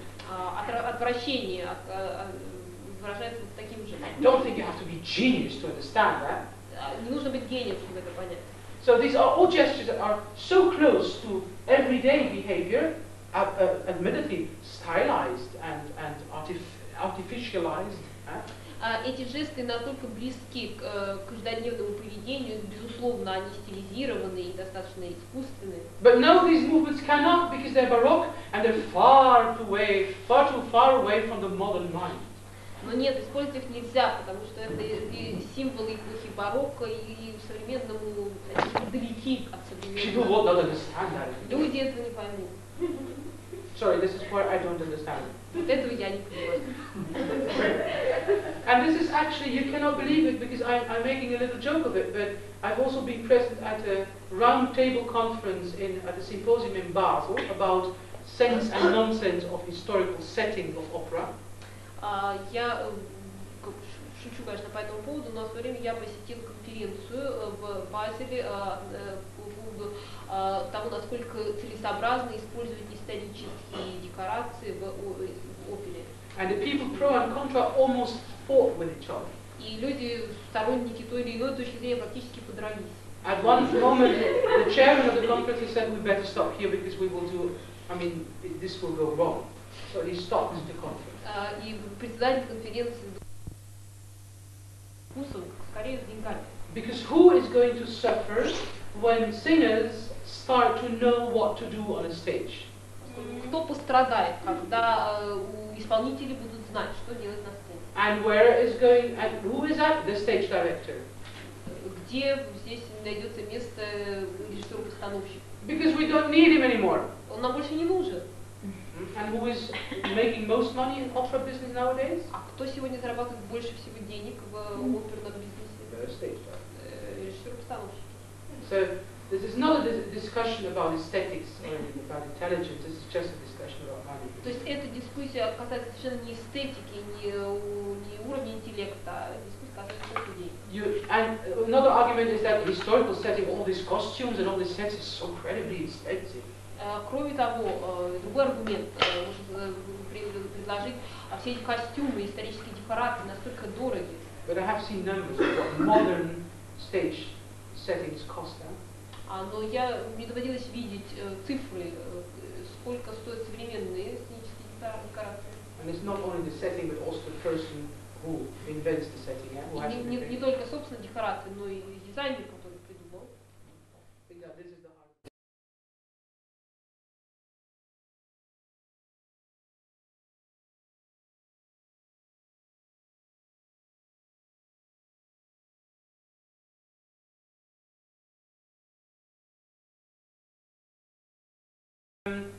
So,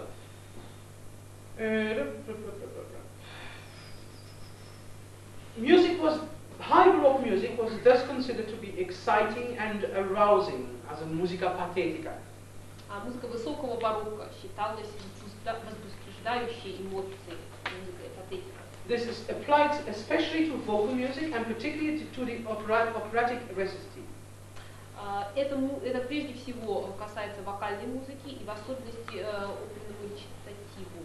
But also to instrumental music, and I'm going to quote again Matheson. Но также это справедливо для инструментальной музыки, и я снова процитирую Матесона. Instrumental music is nothing else than a tone language, a sound speech. He uses the word Klangrede. Поскольку инструментальная музыка не что иное, как язык тона, звук, речь, он использует немецкий термин Klangrede. Klangrede is also Musik als Klangrede is a title of Harnoncourt's famous book. Это термин означает музыка, и кроме того, название знаменитой книги Harnoncourt. I don't know what the title in Russian is, if there is a Russian translation. А есть ли русский перевод? Musik als Klangrede, this famous book by Nicholas Harnoncourt years ago, the beginning of the 80s, I think. Musik als Klangrede. Музыка как Klangrede. I think there is no Russian translation. No Russian translation? And therefore, the real purpose of instrumental music should be directed at the movement of the mind, just as folk music. Поэтому настоящая цель инструментальной музыки должна быть вызвать движение ума, так же как и вокальной музыки. Therefore, Matheson says instrumental music is much more difficult to compose. Поэтому, как говорит Матесон, инструментальную музыку значительно сложнее сочинять. And also to play. И кроме того исполнять.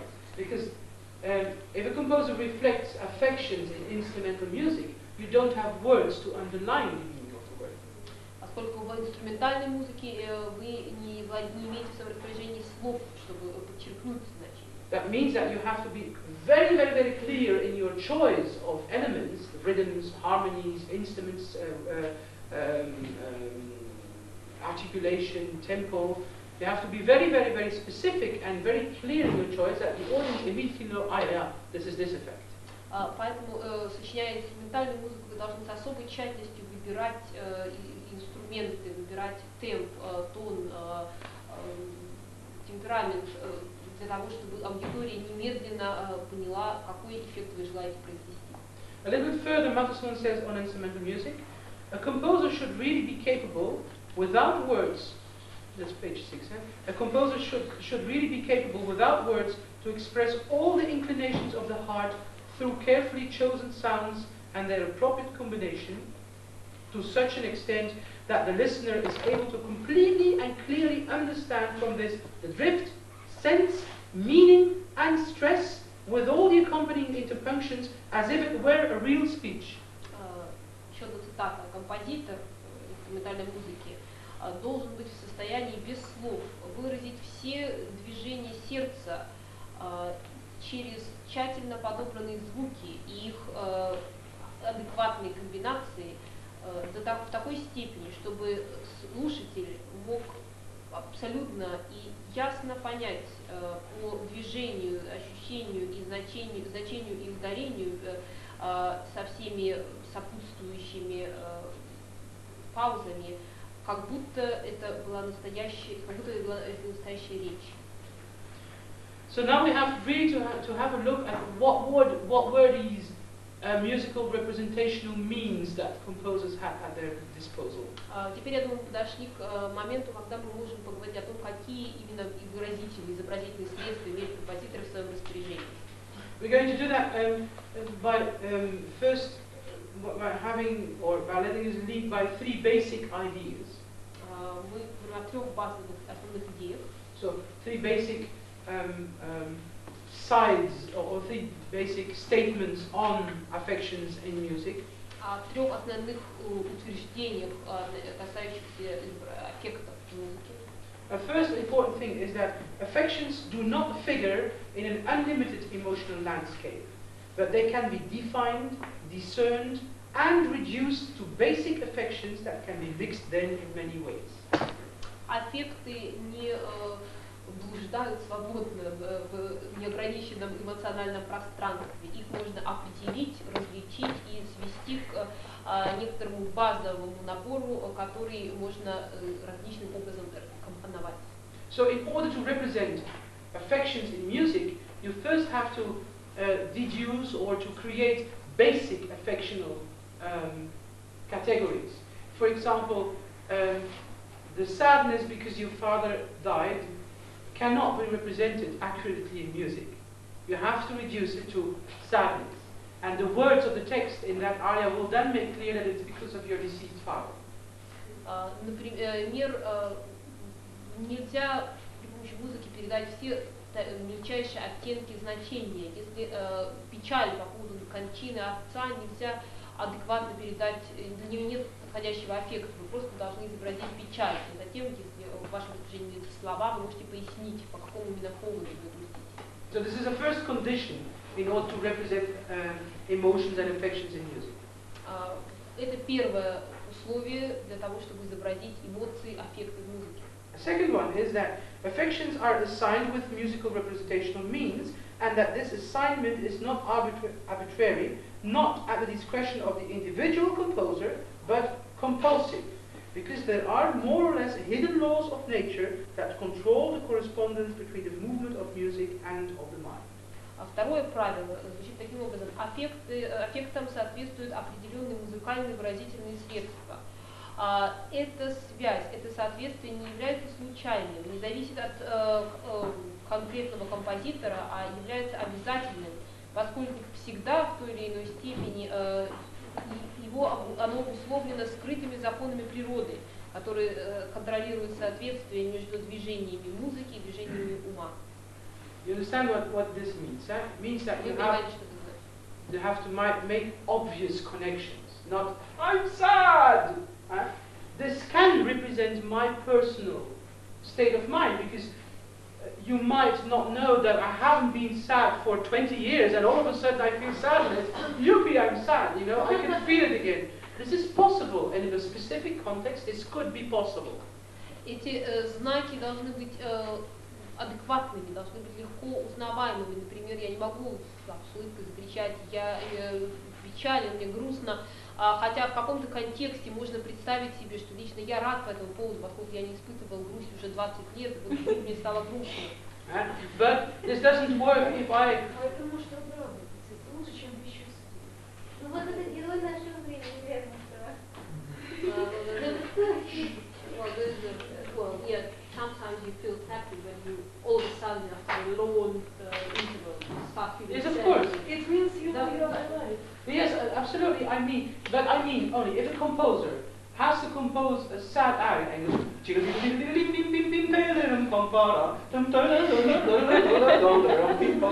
then this is not the first choice.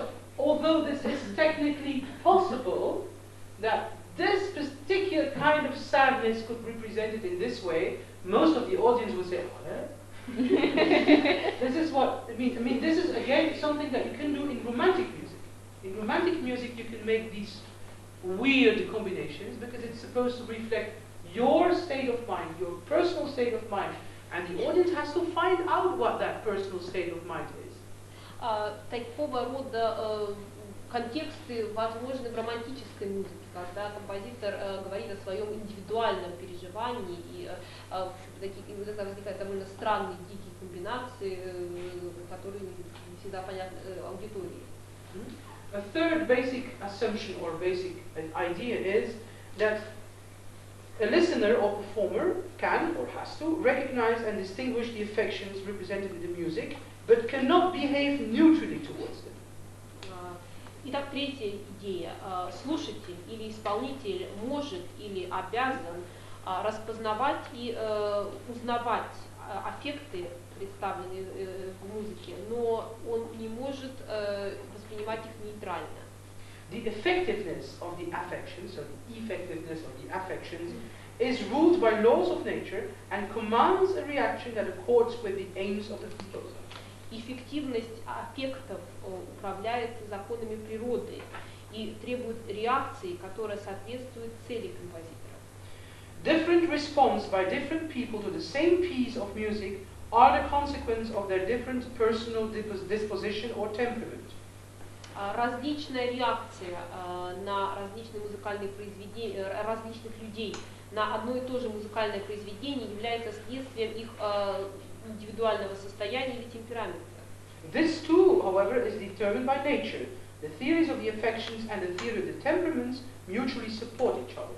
Это также определяется природой. Теория аффектов и теория темпераментов дополняют друг друга. Now we have to go a little bit deeper in this theory of the temperaments, but I can tell you that much, that the way your basic disposition was considered to be 17th century and 18th century scientists assumed that there are 4 important organs in your body that produce a specific fluid and a humor, they call that, and that this humor is that the combination of these 4 liquids define your basic temperament.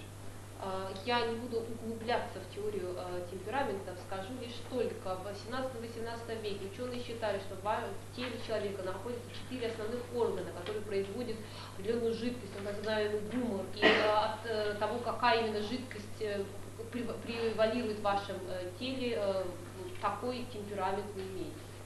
So we'll later see what these 4 organs are and what the liquids are. Давайте посмотрим, что это за 4 органа и за 4 жидкости. Because what I would like to do now after the break is to work out these through these 3 basic ideas a little bit more and more. So the first idea, I repeat, is that affections are not unlimited and that you have to organize them in systems in order to be able to express it. The second idea is that also the choice of musical means has to be very careful. And the third is that the whole thing is, that it is involuntary, that it happens. So, oh, come on, I forget the terminology in English.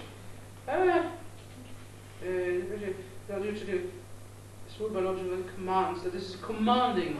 So that I had said it before. Sorry. Forget the word in English. No, it's a page before somewhere. I wonder what it is. That it is.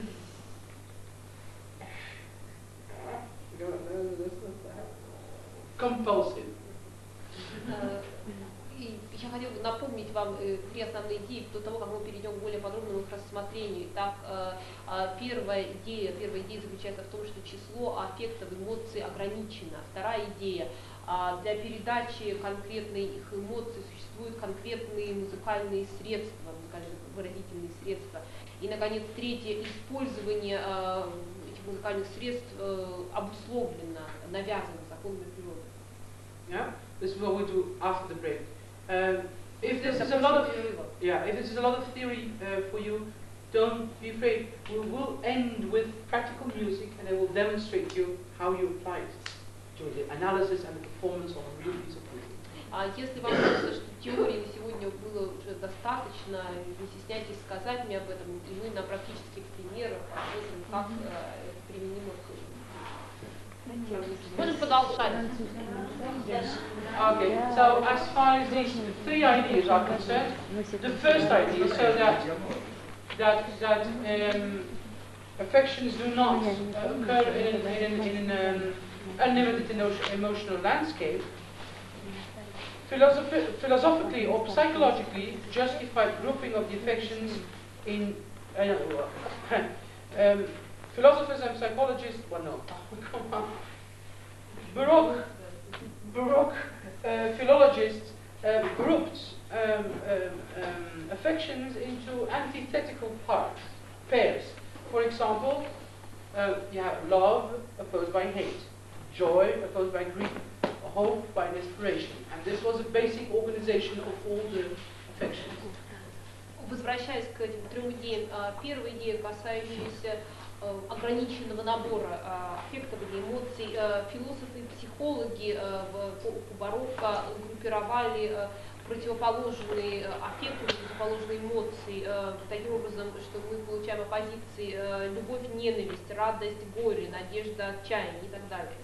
There are two important philosophers in the Baroque period, of which, so Spinoza and Descartes, of which Descartes was really the most important. Два важных философа эпохи барокко, Спиноза и Декарт. Декарт наиболее важен. His book was called Les Passions de l'âme, Passions of the Soul. Его работа называется «Страсти души». And I'm sure that you will find a Russian translation of that book. И я уверен, что существует русский перевод этой книги «Страсти души». If I'm not mistaken, but I don't remember it by heart, I think that the book was written in 1628, but I'm really not sure. It could be 10 years wrong. Мне кажется, я не уверен наверняка, мне кажется, что книга написана в 1628 году, но я не уверен. But I'm sure that you can find this book.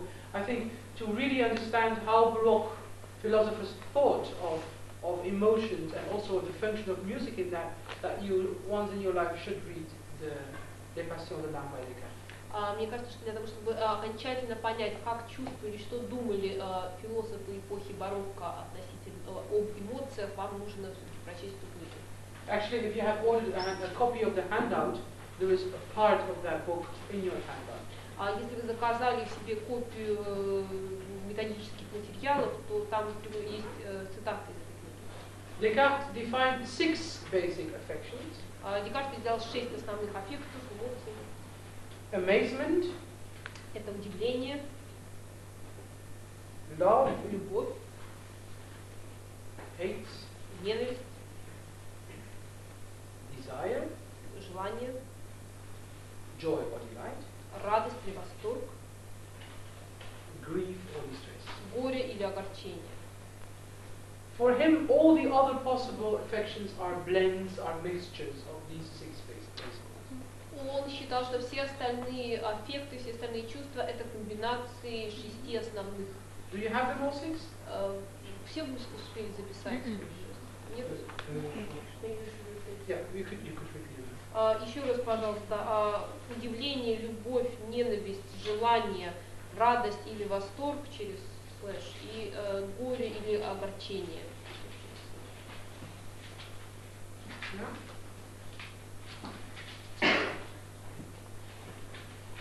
The reduction of the diversity of the affections into basic ones made the whole system much more serviceable for musicians and also corroborated Kircher's idea, another philosopher in that time, that in instrumental music only general affections can be expressed. Уменьшение числа аффектов и сведение к базовым основным аффектам сделало всю систему более удобной в использовании для музыкантов и, кроме того, подтвердило идею Киршера, еще одного знаменитого философа того времени, о том, что в инструментальной музыке можно выразить только основные чувства, эмоции. I'm speaking here of musicians, but the same is true for painters. Я говорю о музыкантах, но то же самое можно сказать и о художниках, or sculptures. или скульпторах. That's the exposition I was speaking about, or didn't I do that? Last year there was a fantastic exposition in Paris, which was called Les Figures de la Passion. В прошлом году в Париже проходила совершенно замечательная выставка «Фигуры страсти», Yeah, which was an exposition on the representation of passions, of affections, in Baroque French painting. Которая была посвящена тому, как различные эмоции или страсти представлены в французской живописи эпохи барокко. That's there where I saw this Le Brun Вот где я видел эти рисунки Лебрена. faces. And for example, I saw that on many paintings where ecstasy is expressed, where a person is in ecstasy, it's mostly with half closed and half open, half closed mouth. На многих полотнах, изображающих экстаз, можно наблюдать полуоткрытый рот. This is really the half open mouth there was the factor that made it ecstatic as opposed to related feelings, apparently. Очевидно, что полуоткрытый рот был ключевым элементом для того, чтобы отделить экстаз от остальных связанных с ним. And this again, remember yourself when you say what something is really pleasing, you say, Когда вы от чего-то получаете истинное удовольствие, вы делаете вот It's так. exactly the movement you're trying to do. You're going to close your eyes up. Прикрывайте глаза и приоткрываете рот. You know, this is it's incredible how close it is to but you don't observe that. And of course, it doesn't mean that everybody who is ecstatic has this mouth position. Это вовсе не значит, что любой человек, находящийся в состоянии экстаза, не обязательно приоткрывает рот. It's the other way around. If you want to represent ecstasy, what do you then choose? Наоборот, если вы хотите изобразить экстаз, что вам нужно сделать? You know, this is very often the mistake in the interpretation of Baroque art to say, oh, how simplistic. All people who are in ecstasy have this half-open mouth. This is not natural. Иногда вот это критикуют искусство барокко, как скучно, все люди, впавшие в экстаз, имеют приоткрытый рот, какая-то тоска. But this is not the point is not that it has to be natural. The point is there that the faker represents and arouses the affection of ecstasy, and he chooses that one specific aspect that most people will recognize. Но дело в том, что художник не пытается написать реалистичную картину. Он из многочисленных признаков, характеризующих состояние, выбирает один, который наиболее легко узнаваем, и мы его используем. Descartes' writing, Descartes' theory, can be really found back in many other Baroque treatises, such as Koch, Marburg, Matteson, Quantz.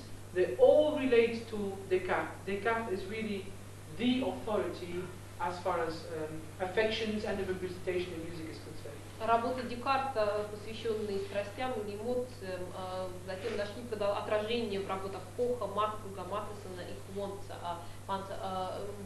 Декарт авторитет номер один в этой области. And Koch is 1802. Кох работал в 1802 году. And in his Musikalisches Lexikon, we are already on page 7, on his Musikalisches Lexikon, he writes 1802, he writes the expression of leidenschaftlicher Empfindungen, that means passionate experiences, is the main objective in music. В своем музыкальном лексиконе, изданном в 1802 году, Кох пишет, что выражение эмоциональных переживаний – основная цель музыки. Every affection has a degree of delight or distress. Каждый аффект, каждая эмоция имеет оттенок, является степенью восторга или огорчения. Which means that he is still referring to a system of categories of emotion, of which all the others are mixtures. Что означает, что он до сих пор ссылается на категории эмоций. Все остальные эмоции являются лишь смесью этих опасных эмоций. For him, Koch in 1802, the musical representational means are the following ones. В своей работе из 1902 году Кох говорит, что музыкальное представление означает rapid or slow movement of music in general and of tactus in particular. Быстрые или медленные движения в музыке вообще и тактов в частности. High or low range of voices and instruments. Высокий или низкий тон голосов и инструментов. Высокое и низкое звучание голосов. We'll let you write that down. Range, high or low range, so the range in which the instruments and the voices. Yeah. Conjunct or disjunct melodic shapes. That means it refers to interval. Раздельные мелодические контуры. So this refers to the use of intervals and articulation. Интервал и артикуляция. Light and flowing or harsh and awkward intervals.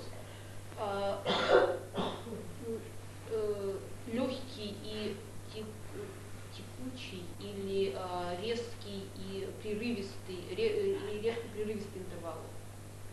Легкий плавный или резкий прерывистый интервалы. More or less accents on the different parts of the tactus of the measure. Больше или меньшее число число ударений, акцентов на good and bad, сильные и слабые части такта. For example, if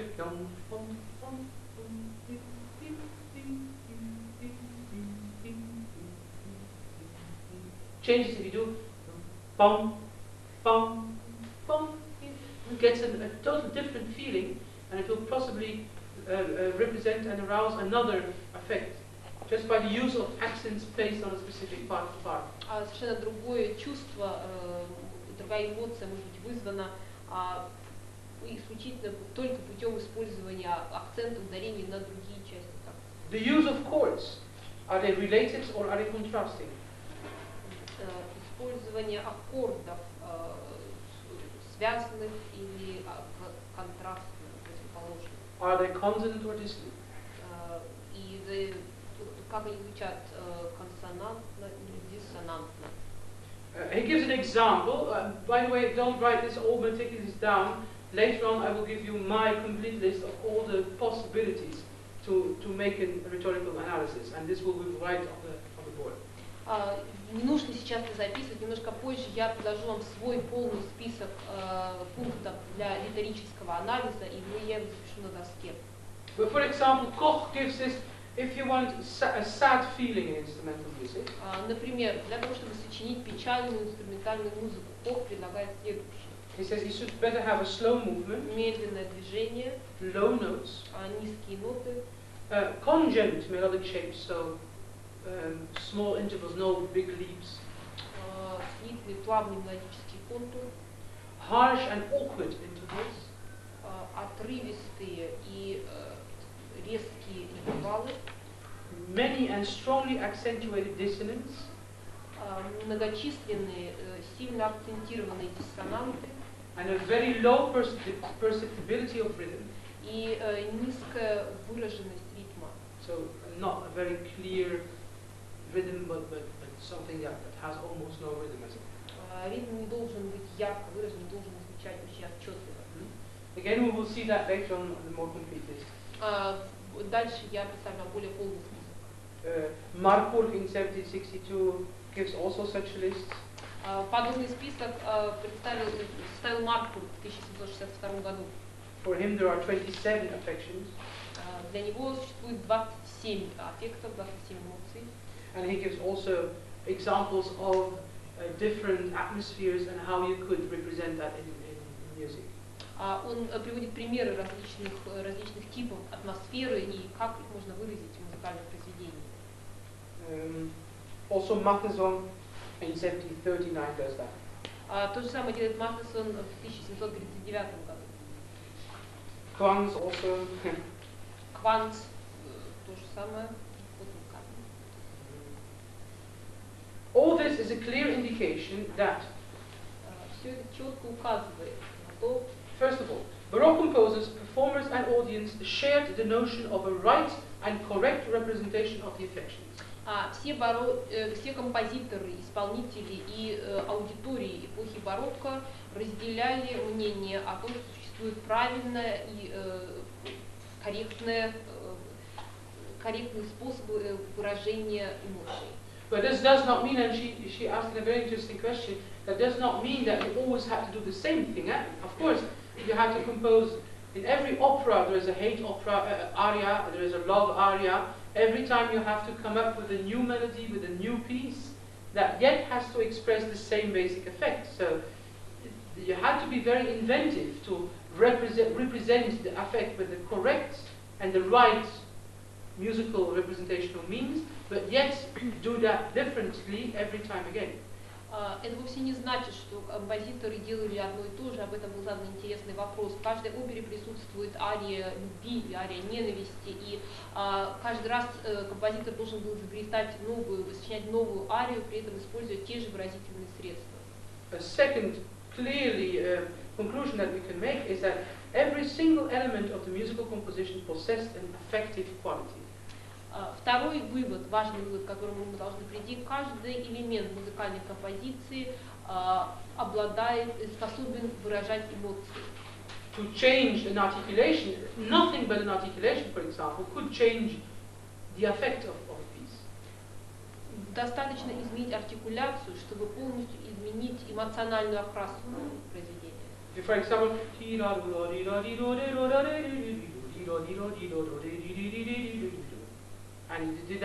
and you forget the slurs. You get another effect because the first one would be sort of I'm looking but I don't find, whereas the second one could be I'm happy. Меняя всего лишь один компонент, получить совершенно разные эмоции, разное эмоциональное состояние. В первом случае это поиск, безуспешный поиск чего-либо. Во втором случае вы хотите сказать «я счастлив». In that case, of course, you have to know that mostly in Baroque music, slurs also meant a degree of decrescendo under the slur. Также вы понимаете, что в барочной музыке лиги также обозначили крещендо. Decrescendo. So, whereas if you don't have the slurs, there is no reason to make decrescendos.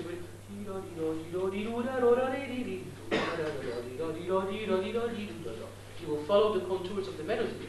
Whereas as soon as you have the slurs per 4 notes, you make your decrescendos.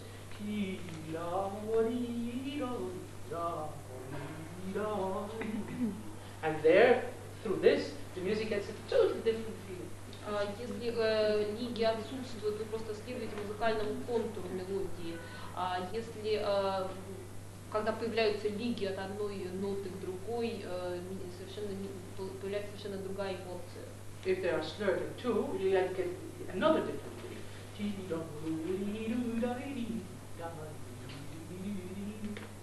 So yet another feeling if the slurs are in two.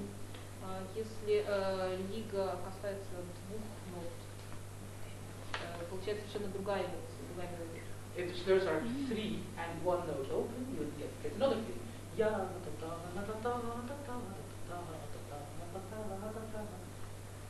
Если лига связывает 3 ноты и одна нота остается открытой, получается еще одно эмоциональное состояние. And if you have the very often slurs with 1 note dotted and then 3 notes, you get yet another feeling.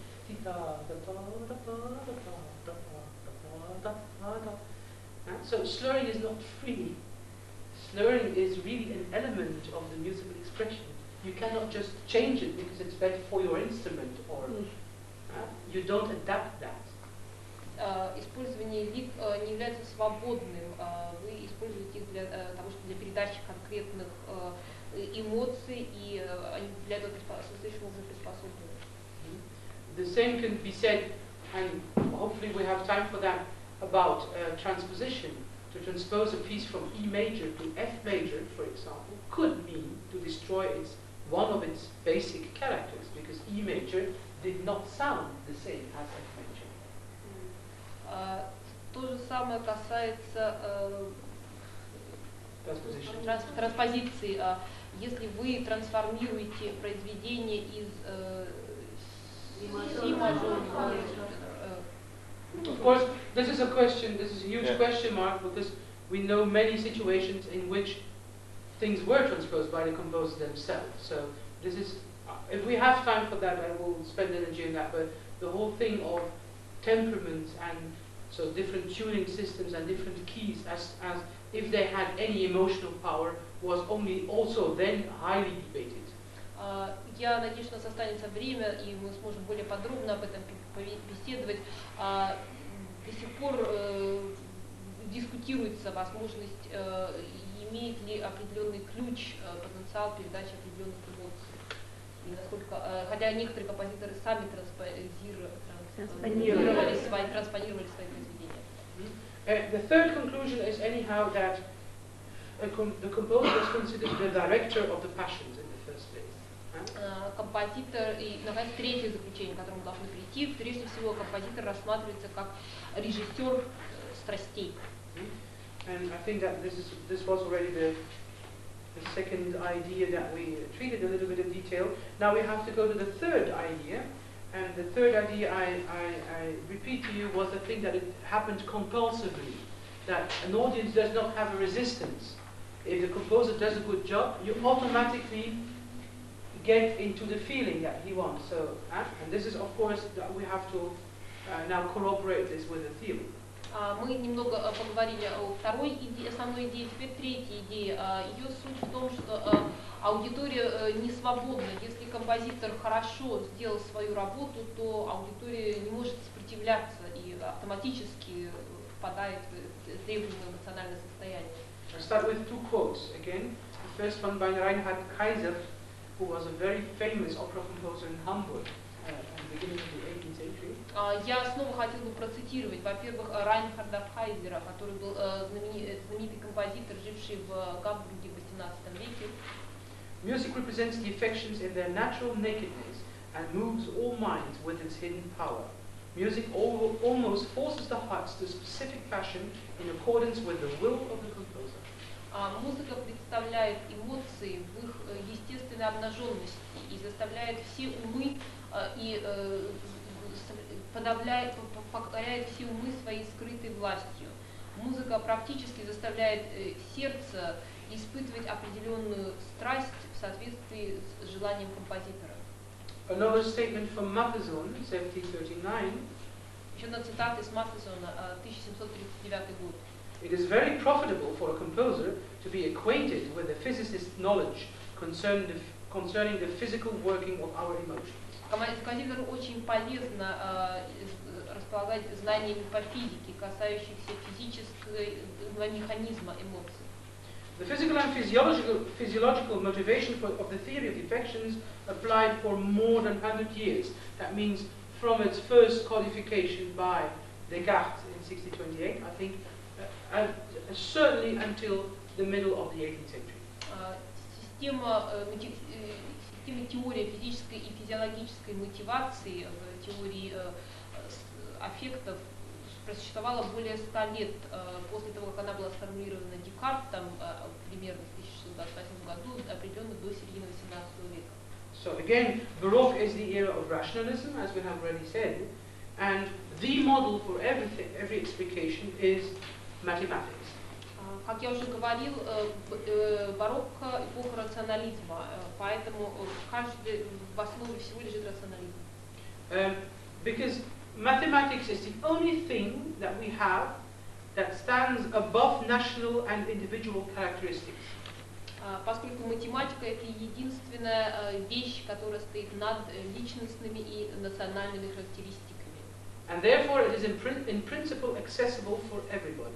Поэтому она в принципе применима для всех. It also constitutes a method for unassailable argumentation. Кроме того, она позволяет дает в наше распоряжение неопровержимые аргументы. And it is the ideal for all knowledge. Это идеальный инструмент для любой области знаний. This is a time, the Baroque era, where many things were invented. I think, for example, of Galilei with his telescope, microscope, thermometer, and pendulum. Эпоха барокко — это время, когда были изобретены многие вещи. В частности, Галилей изобрел телескоп, микроскоп, термометр. I'm just summarizing, that's why it lasts a little bit longer. But anyhow, what you could say is that the other great scientists, natural scientists, are Galilei and Newton. Bacon and Newton. We have already named Galilei. Я хотела бы добавить, что многие ученые, занимающиеся естественными науками, мы уже назвали Галилея, также Исаак Ньютон и Фрэнсис Бэйкон. Therefore, you could say that the first real Baroque mind in history is probably the Renaissance artist Leonardo da Vinci. Можно сказать, что первый человек, мысливший в духе барокко, это художник эпохи Ренессанса Леонардо да Винчи. That's a little bit of bold statement, but you could make a point there. Anyhow, the scientific models to explain the world constituted the essence of the era. They were applied to all disciplines, and they introduced a new chapter in the history of medicine, anatomy, and physiology. Итак, научные, механические и математические модели, объясняющие мироздание, вполне соответствовали духу эпохи, применялись во всех науках и открыли новую страницу в истории. There were three basic concepts that were assumed as being capable of explaining everything in the universe, and these three concepts were expansion, movement, and rest. Представлялось, что существует три концепции, благодаря которым можно объяснить абсолютно все во Вселенной. И эти концепции — это концепция расширения, движения и покоя. For example, the physician Giorgio Baldivi, don't have to write it down, this is at the end of the 17th century, who described the body in a very mechanical way. The teeth he described as scissors, the glands and intestines as sieves and strainers, the chest as bellows, the blood vessels as hydraulic tubes, and the heart as a pump. Так, например, врач Джорджо Баливи, который, живший в 17 веке, объясняет различные части тела как отдельные механизмы. Зубы у него — это ножницы, железы и внутренние органы представлены как сито, грудь как паруса, кровеносные сосуды как гидравлические трубы, и, наконец, сердце — это насос. I would like to repeat my remark on Freud, how Freud too used the images of this time to describe the human mind. Я хотел повторить свое замечание касательно Фрейда, как он использовал образ, широко распространенный в его время для передачи своих идей. But we should better get quickly to René Descartes, our major theorist here. Но лучше быстро перейдем к Рене Декарту, который является нашим главным теоретиком. And Les Passions de l'âme sont 148, not 28. Страсти души на самом деле были 1648 год, но не 20.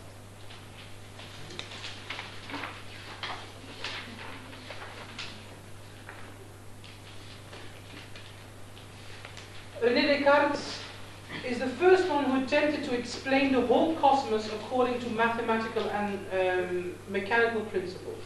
So that means the celestial bodies, the earth, the plants, animals, mankind, and the mind-body relation. Рене Декарт первым попытался объяснить весь космос через математические и механические принципы. Небесные тела, землю, растения, животные, человечество, отношения разума и тела. He described the world as a machine. Он описал мир как машину. And the animals and man as automats. Людей и животных как автоматы. All created by God as a brilliant designer. И те и другие созданы Богом как гениальным дизайнером. Yeah. So the most important writings, well, you have a list in your, I would say, stick with Les Passions de l'âme because it's also the last one that treats the subject, and there he summarizes everything that he's written in the 30 years before. Дальше приводится целый список работ Декарта, но я советую вам все-таки прочитать «Страсти души» 1648 года, поскольку там он суммирует свои заключения из предыдущих работ. So his machine theory is as follows. Since the body cannot think, all our thoughts must belong to the mind. Так, его теория машины включает следующие пункты. Поскольку тело мыслить не может, все наши мысли принадлежат разуму. It is important to know that Descartes was one of those people who still very much thought and felt within the context of the duality between mind and body. And this is an old Christian notion, in fact, that there is a duality between mind and body, and that the mind can want something, but the body wants something else.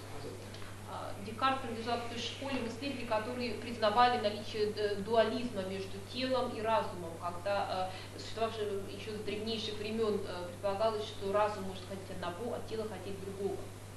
All heat and movement within us must belong to the body. Все тепло и движение внутри нас принадлежит телу. Therefore, also emotions are part of the body. Таким образом, эмоции часть тела. And he writes as follows: it is a mistake to believe that the mind can give movement and heat to the body.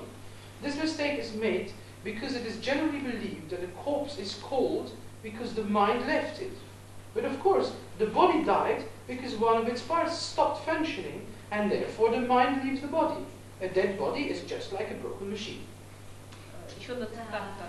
Ошибочно полагать, что разум придает движение и жар телу. Ошибка какая-то весьма распространена, поскольку обычно считается, что тело остывает, поскольку его покинула душа, разум.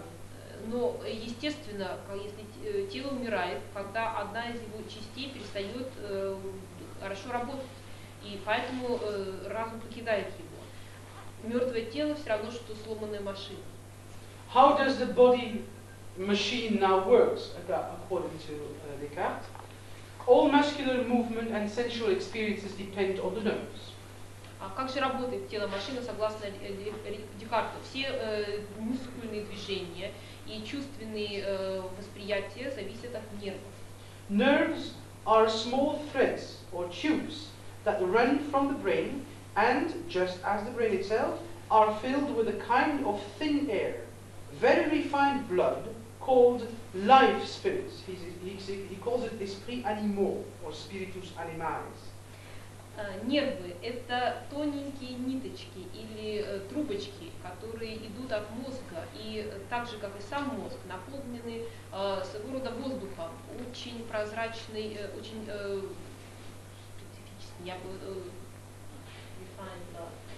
very fine, yeah. Тонкой, жидкой, легкой кровью, называемой life spirits, spiritus animalis, дух жизни. And are these life spirits that will transmit everything that needs to be transmitted from the brain to the different parts of the body, or from the organs to the brain?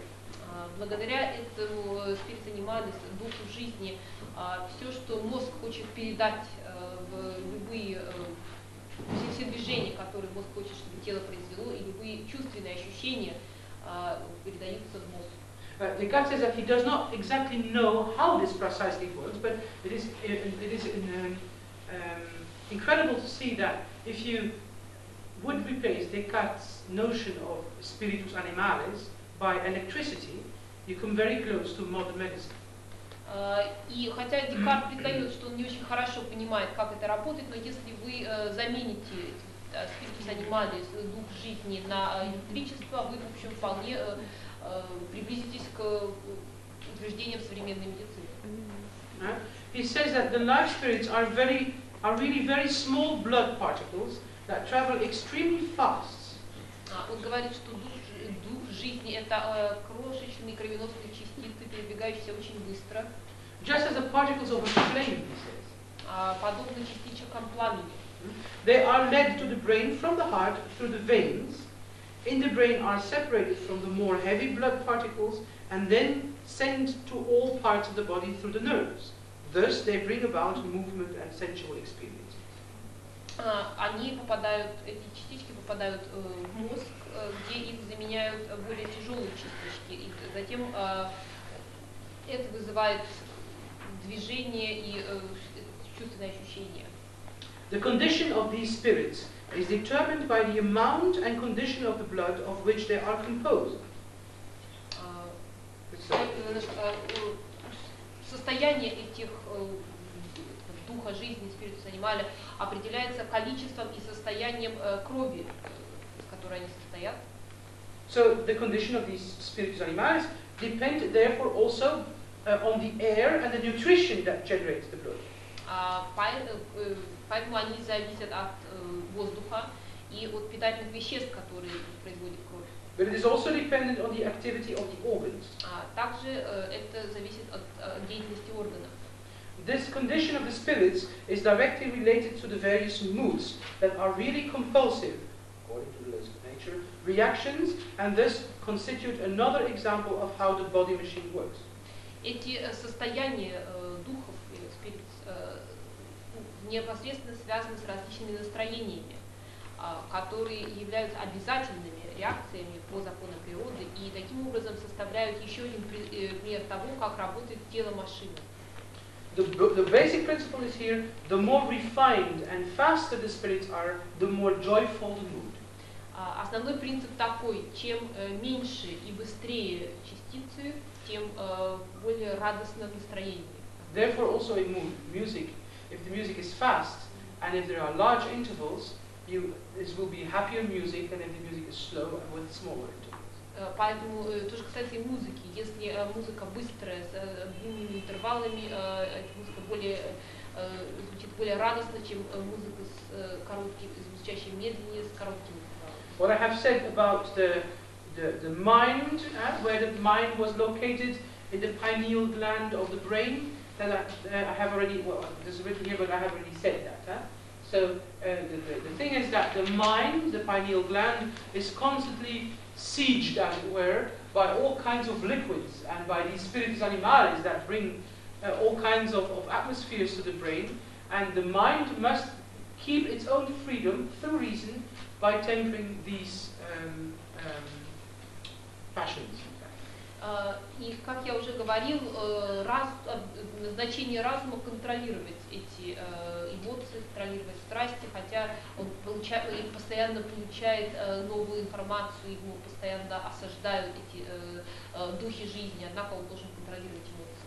Now, how does that apply all that to the senses and to sensory perceptions, according to Descartes? Как это связано с чувствами, с чувственным восприятием по Декарту? Well, he says it works like as follows. Hearing, for example, vibrating air generates a pulse that makes the eardrum vibrate. Right? We know that. Как это работает? Воздух генерирует бактерии воздуха, которая заставляет that makes the eardrum. Что заставляет работать барабанную перепонку. Yeah, we know so. That we know too. The eardrum is connected to a nerve via 3 small bones, and the fine spirits in this nerve transmit the pulse to the mind. В ухе находятся 3 маленькие косточки, которые передают импульс в мозг. Through a yeah, just a few more minutes, because the room is needed for somebody else or what? Yeah, we just need to finish everything. So Yes, okay. Well, I finished this page there. The brain, through a series of such pulses, the concept of a tone is then born in the mind, in the brain. Таким образом, концепция тона рождается в мозгу. And the brain judges such a tone to be pleasing or not, according to the even or uneven character of the pulses. И мозг решает, приятным или неприятным является этот тон в зависимости от четного или нечетного числа импульсов. If an interval is played, the brain will recognize the ratio, the proportion in vibrations in frequency between the 2 notes played. Когда исполняется интервал, разум различает разницу вибраций между 2 исполненными нотами, которые прозвучали. And will react positively whether these proportions are simple, in other words, where there's not much tension in the interval, and will react appalled or if the harmonicity of this interval is not. И разум реагирует соответствующим образом, если интервал между 2 прозвучавшими нотами не очень велик, не возникает большого напряжения, и такой звук все равно воспринимается как приятный. And so the key principle in his theory is also resonancia or sympathia, because as I told you, just like a vibrating string is capable of generating the same vibration in another nearby string, so is music capable of affecting the human mind. Также ключевым пунктом его теории являются взаимодействие или симпатия, так же как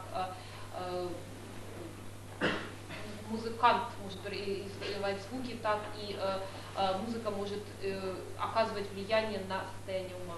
Since joy is generated through expansion of blood and grief through condensation of blood, it is only natural that wide intervals generate joy and narrow intervals generate grief, says Matheson.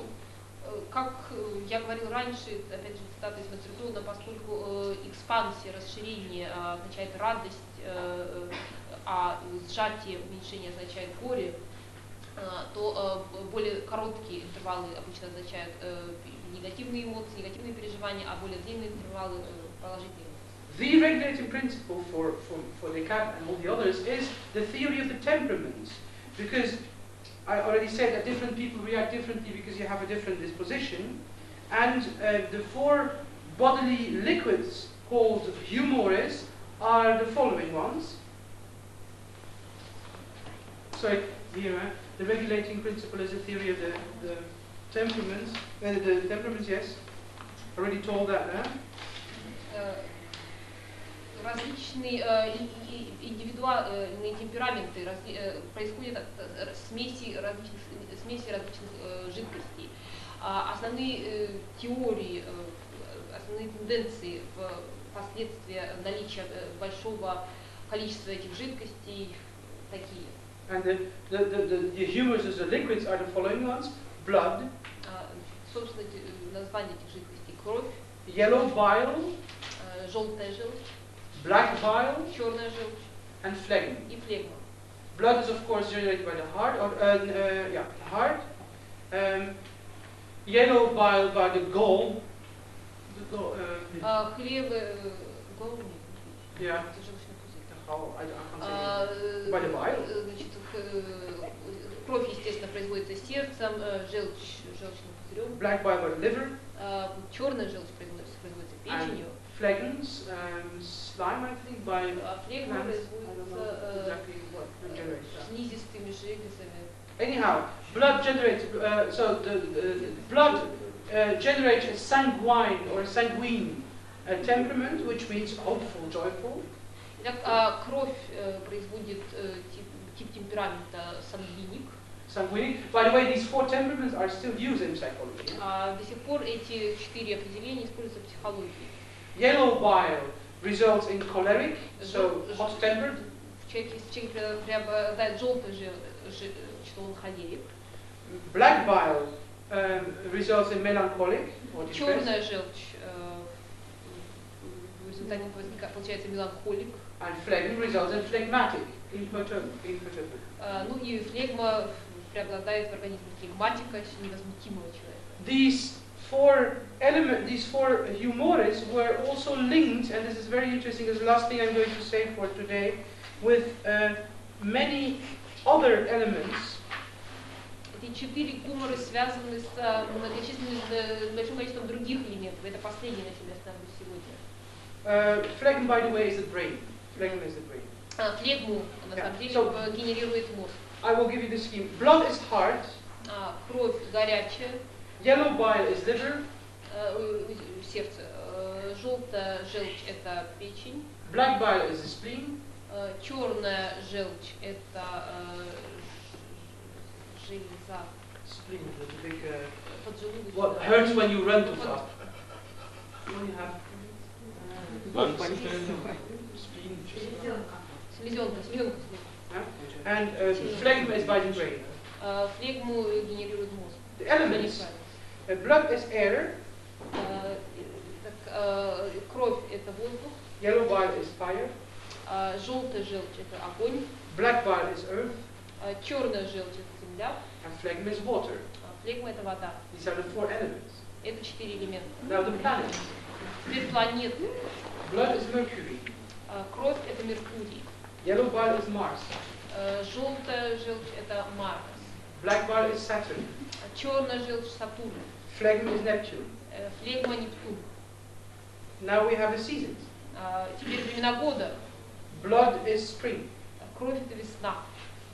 Yellow bile is summer. Желтая желчь – лето. Black bile is fall. Черная желчь это осень, and phlegm is winter. а флегма это зима. Time of the day. Время суток. Sanguine, so blood, is morning. Утро это кровь. Choleric or yellow bile is noon. Желчь или холерик это полдень. Melancholic or black bile is evening. Меланхолик или черная желчь это ужин. And phlegmatic is night. И флегматик это ночь. Then you have the order of the age. Youth, young adult, older adult, age. Есть такое же соотношение и по возрасту. Молодость, средний возраст, старший, средний возраст, старость. They were all associations that were made. So in a painting, for example, the painting of Mercury had also could have a meaning. It could represent, help to represent a choleric temperament. Поэтому изображение, например, Меркурия могло иметь и дополнительную коннотацию, обозначать темперамент холерика. Or Neptune would then point at a more phlegmatic. Нептун, в свою очередь, указывал на See how this all was associated together. Вот такие сложные ассоциации. The last remark I have to make is now that all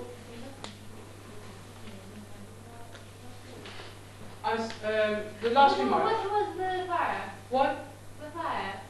Это желтая желчь. Choleric, yellow bile.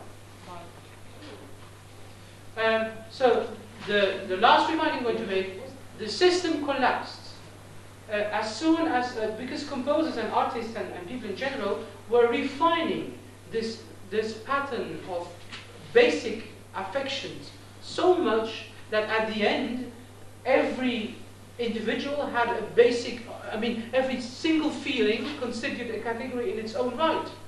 Right? So if you lose the categories because you are refining them so much, ultimately you don't have categories anymore.